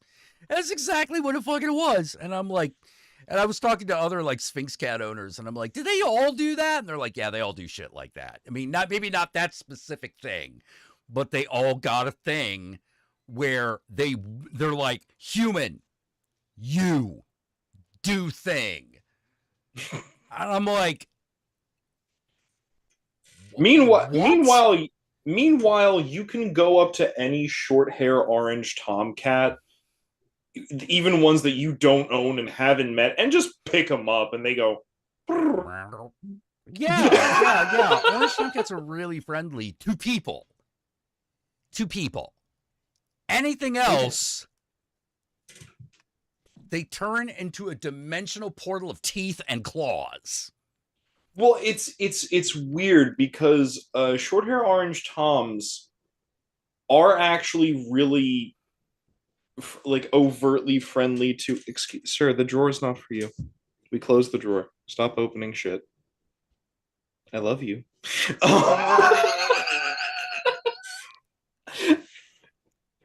Oh my god. But like so they've done this study that showed that short hair orange tomcats, like, which I believe are actually like the most common like farm cat. Okay. Like, yeah, they're very highly common in like rural areas. Which, and actually because they're common in rural areas, okay, so for breeding and mating purposes, they have to cover wider swaths, and there's more more possibility of like finding other partners. So apparently their friendliness, which they express towards females in a certain time of year, and apparently humans the rest of the time, right, that actually makes it more. Their high sociability makes them more likely to have successful pairings with more female cats and have more litters. So it's actually an evolutionary thing. It's really interesting. Why are you? What the fuck? Holy shit. Meanwhile, you're like, what is my cat doing? Yeah, no, I'm sorry. He just did a thing he's never done before. Which is wait. What? Hold on. Oh no, he moved. Never mind. Oh. What did he do? I was about to have a David Attenborough moment. And over here, the kitty cat is. Yeah, no. What he did was he sometimes like jumps up and kind of like claws and biscuits at the fleece like throw that I have on my bed, and I'm like, that's fine. But he just went up under my comforter and just scamper clawed his way up and just tube snaked through under the comforter and went out the other side. And I was just like, what the fuck are you doing? Look, there could be rodents under there. There could be mice. Mice are There for could be- playing with until they stop moving. There could be fairies under there. Be fairies under there, man. Fairies are for eating. I truly believe that house cats are the like Bengal tigers of the Fey realm. That's what I believe. I deep down in my heart believe that to be true. We keep them as pets. The Fey world thinks of them as the world's like world destroyers, you know. Well, it's one of those things where like He's doing it again, and I'm very confused. one of the things that I love, particularly doing it in like a modern fantasy setting, in a modern fantasy setting, is the idea that animals do actually perceive the spirit world essentially, but the problem is they can't communicate with people. They don't communicate with people very well. Dogs want to warn you about the vampire, but the problem is you don't understand what that means, and also they don't have a lot of object permanence. Oh, hey, there's a vampire! Yeah. There's a vampire. Hey! Squirrel! There's a vampire! Hey, guys! Immediate death! Oh my God! Shut the fuck Fuck up, dog! You can't understand what the fuck you're barking about. What's happening? Meanwhile, cat's like, yeah, I see that shit. Am I gonna warn you? What? And what's that gonna accomplish? I will scream at it though. Because fuck that guy. I don't like him. He's shifty. I think the thing with cats is that like I go with the idea that no, cats don't just see the metaphysical shit, because they partially are the metaphysical shit. Like, I truly, in my heart of hearts, I'm like, no, that's a being from the Feywild. That's what cats are. They're Feywild creatures that have gone like, well, the humans will give me canned meat if I can't catch a rat. So you got to go. Yeah, you got to go, baby. We're doing this. I'm sorry. If you're like, hey, okay. Does anyone else have like full conversations with their cat? It depends on what you mean by full conversations. I mean, as in like, you ever talk to your cat and like kind of get the feedback of like what they're responding to? Yeah. Sometimes, yeah. Yeah. Apparently, this freaks people out to see. Really? Yeah, apparently. I don't know. Don't people normally talk to their pets? Well, I mean, yeah, but No. like, No? Yeah. No. People don't normally talk to their pets? Not quote normal people. Oh. Normal people suck. You should try talking to your pet occasionally. It's loads That's of what fun. I say. Yeah, what the fuck? Loads of fun. Yeah, Like, no, apparently, if your pet doesn't have a fucking voice that everyone in the house uses to like verbalize what they're saying, like, Yeah, what are you you're doing? not doing it right. Yeah. like, what the fuck? Okay, that might explain that, because like I had a friend over the other day, and I was like making something in the kitchen, and Apollo just jumped up onto the kitchen table and started staring at me and just went, "Meow," and I was just like, oh really? And we just had like a whole, thing. And apparently my friend was like, are you talking to your cat? And I'm like, yes. Yes. Because he said something. Yeah, we're playing the game where we make the noises. It's noise time. Meow. Meow. See? Yeah, see? It's noise time. Hey. Oh, I hate to be a party pooper. Oh, but that's I'm okay. fucking I should fading fast. probably go too. We've been going for like 3 hours. Oh Yeah, man. I've been up since 7 this fucking morning. And you had to deal with police calling fucking Fuck weirdo. me, right? I mean, there. Look at his gorgeous face. I'm just Look at his gorgeous face. He is accused. Yeah, I'm still trying to figure out. Like, I know because you told me, and I have no reason to disbelieve you, what that was all about. I'm just like, what did he get out of all that? Because it clearly wasn't the stuff. Well, it's kind of like, have y'all seen, like, he started on TikTok, but like he's now, I think, also on YouTube and like Instagram and a couple different things. Have y'all seen, there's that guy who like does those videos of average boomer at blank store? Mhm. God bless. Okay. Okay. Yeah. Well, I think that kind of sums it up, doesn't it? It's like, what do they get out of that? Whatever fucking like sick shit this is. Yeah, that like. And to I'm be not fair, going to start a fight unless I want something or I have to defend myself. Yeah, don't but fucking act. Don't if to quote the fucking holy scripture, "Nuck if you buck." Yeah, don't start nothing, won't be nothing. If you're gonna fucking be about it, then be about it. But don't fucking back away the minute I come around the goddamn desk to tell you get the fuck out of my store. Yeah. What the fuck is that And goddamn then posturing call pussy the shit? cops? What kind of bitch move is that? And then leave. Leave. Yeah, and then leave because, like, wait, do you want this shit or not, man? Like, what are we doing here? well, you know what that says? That says that at some moment, he realized in his own head, after having like done the whole thing, he had a moment in his head where he's like, "Oh shit, I fucked around and I'm gonna have to find out, but I really don't wanna. But I can't admit that." Zip. Just like, especially after the bill had already been paid. What do you give a shit? Bill's been paid. Your dad can get his shit. Who cares? Again, why are you fucking coming in here to threaten me? Yeah. Like, I guess the phone just wasn't doing it for him anymore. You know, he was at half chub and he had to keep going.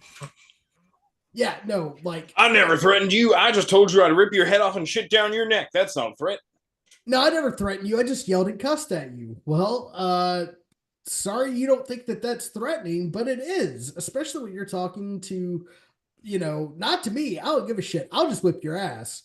But when you're talking to a woman who's like 4'11", it's a little intimidating, my man. Well, it's also like, come on, man. Like, oh, geez. Have y'all seen the video of that stadium worker whooping a man with a belt? No. Yes. Jack, I don't know what arena it was. It was at some like baseball arena. I don't know which one. But so this like angry bearded white dude, which I know it's a genre. Pittsburgh at the Pirates game. Oh, okay. So it's a at the pirate employee caught whipping fan. Okay, hold on. So from what I understand, the dude why is he getting chest to chest with the security guard? Yeah, about that. Right? It's like a whole head. Wait, what the fuck? He's doing the I ain't touching you. He's like this far away from the guy. Fuck you, dude. But when the guy takes his belt off, the resolution that comes over his face. Hold on.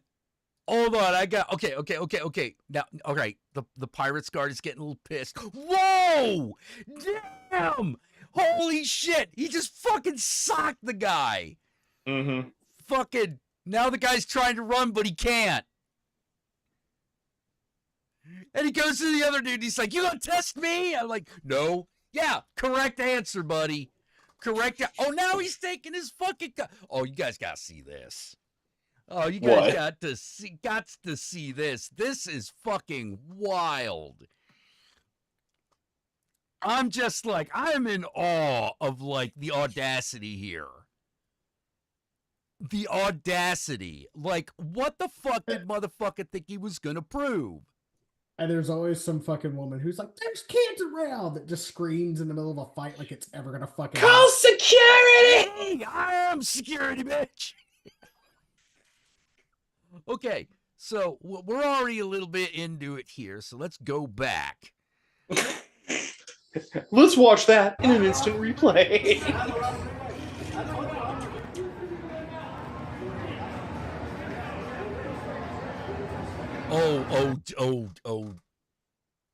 Oh God.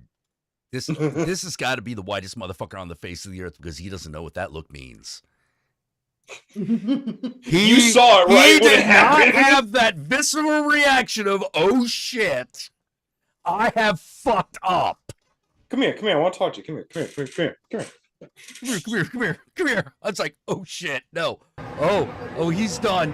And what is he doing? Trying to take a stance? I mean, dude, okay. Whoa. He is not reading the room. This guy tried to take like a kung fu stance and the fucking guard just fucking tugged at his groin. No, you're gonna get your ass is getting beat. Your ass is getting beat. He is adjusting himself because he's got to make room for the ass whooping that is about to happen. Run, little man, run. Yeah, okay, here we go. Bam.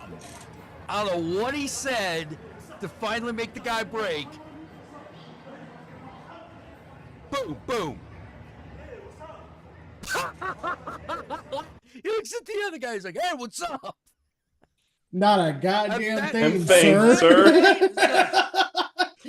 No, you fade into the background like Homer Simpson into a hedge, baby. Now, I will say, if you saw the moment where like he undid the belt and we took it haven't out gotten there yet. We haven't gotten there yet. The guy's walking away. Mm-hmm. Now the guy's taking his jacket off, and the guy who just fucking punched him in the head's like, really? We're gonna do this? Okay.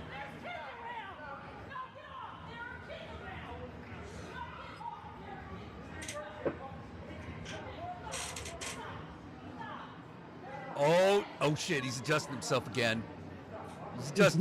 Okay, he's walking away. Guard's walking away, but the guy is following him. Mm-hmm.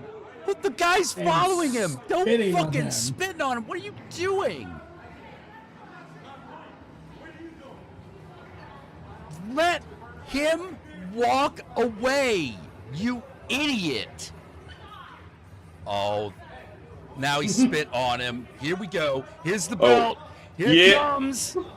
Fold in half. Here it comes. You hear it too. Oh man, look at his fucking eyes. Did you see he did like the little 2-leg jump? Yeah. Did you see that? Yeah. I'm fucking like, no, we're doing this. We're whooping.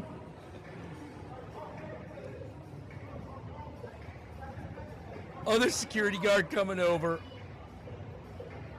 Well, I guess this is the only way the Pittsburgh Pirates can be anyone anymore. Oh my God, it's there. Oh my God, there's more to this. Guy won't let it go. Little man won't let it go. Dude, you literally got your ass beat. Like you were 5. And looking at your eyes in the face, you to went little to man's back credit, to being he 5. ain't gotten knocked out yet. But fucking, what are you doing? That's... I honestly, it's because he probably had been fucking... It's probably because other guy didn't hit him with all of his power. No, probably not. Now you see, that's the thing. Dude who like took the belt off, now you can tell. Oh shit, dude's bleeding. Yeah. He got him in the face, right across the fucking mouth. So yeah, when he was spitting at him, he was spitting blood on him.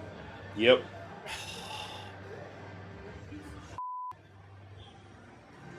Now you could tell though, dude who took the belt off, I read that as... No, black guy's not the guy who needs to be told to back off.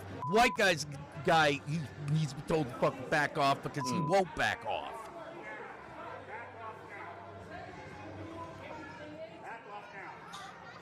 Okay, we're not even... Oh my God, we're not even done. We're not even done. I'm even done. What the fuck does this ignoramus fucking do next? All right, guys, got his stuff.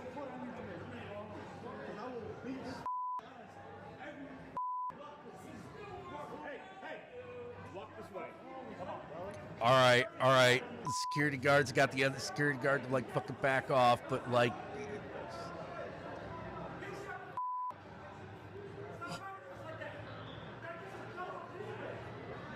What? And now fucking Manlet's fucking friend is now yelling at the security Manlet. guards. Just fucking go. He found his courage after all. It only took backup. Yeah, exactly.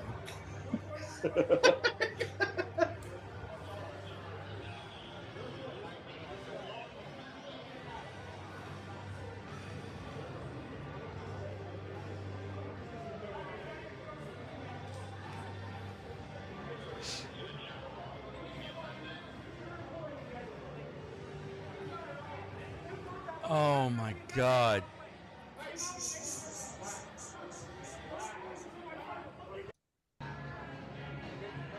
I just, Oh, now the cops are involved. Great. Come to the tri-state area. It's fantastic. Jesus Christ. bro, he tried Jesus out a Christ, Pittsburgh dude. man. Like, what are you doing? You could like Philly guys will bark, but they usually won't fight. Pittsburghers ain't got shit to lose. No, don't fuck with Pittsburgh. I'm just sitting there like, what are you doing, man? Like, Now, I will say though, the dude who like pulled his belt out though, I will say, I read that as a father who has never actually had to like whoop his kids yet. That's how I read that because did you see, right? He didn't get he didn't get the clean tug. right. It He got had caught to a do few it times. a little bit. You know? Yeah, but I do read that as a guy who got his ass whooped as a kid because somehow as soon as it came folded over in his hands, he was like, I remember how this worked. Dude, well, I'm like, one of the things that's definitely happened is I'm like, white guy didn't land one punch. He didn't land one punch. You know, I'm like, dude. I mean, granted, he's a little tougher than the average bear. Clearly, he took a couple blows to the head, but I'm like, what are you doing? What are you proving? Now maybe it's just me, but I feel regardless of whether or not you started the shit, I feel that once you have the initial experience of the bam bam and not landing a hit yourself, in your head you go, oh, I might be fucked. Yeah. And then in my head, it is prudent to make a getaway. Yes. So what possesses you to go, no, I can do it? He's trying to motherfuck his way out of the situation, but he's like bleeding from the mouth and shit. You know, Dude, all the just take blood the is L. his. Yeah, just take the L and go home. Yeah, just take the L, man. You're not being charged, you're just being asked to leave the stadium. Now you'll be charged. Fucking.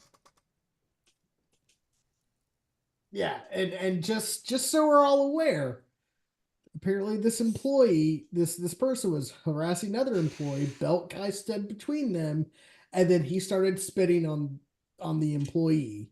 Now, in most states, and I'm pretty sure Pennsylvania is one of them, being spat on Is assault. That's assault. Yeah, that's technically assault. Now, I'm not saying he was well within his rights to whip the shit out of that guy. I'm just saying that He was within his rights to defend himself once assault had been committed.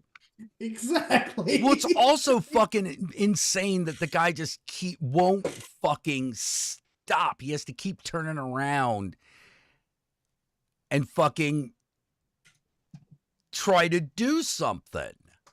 Yeah. I mean, we counted what? Easily 5 separate occasions that he could have just Yeah, he walked could have just away. walked away. That would have been the end of it. No, he has to keep coming.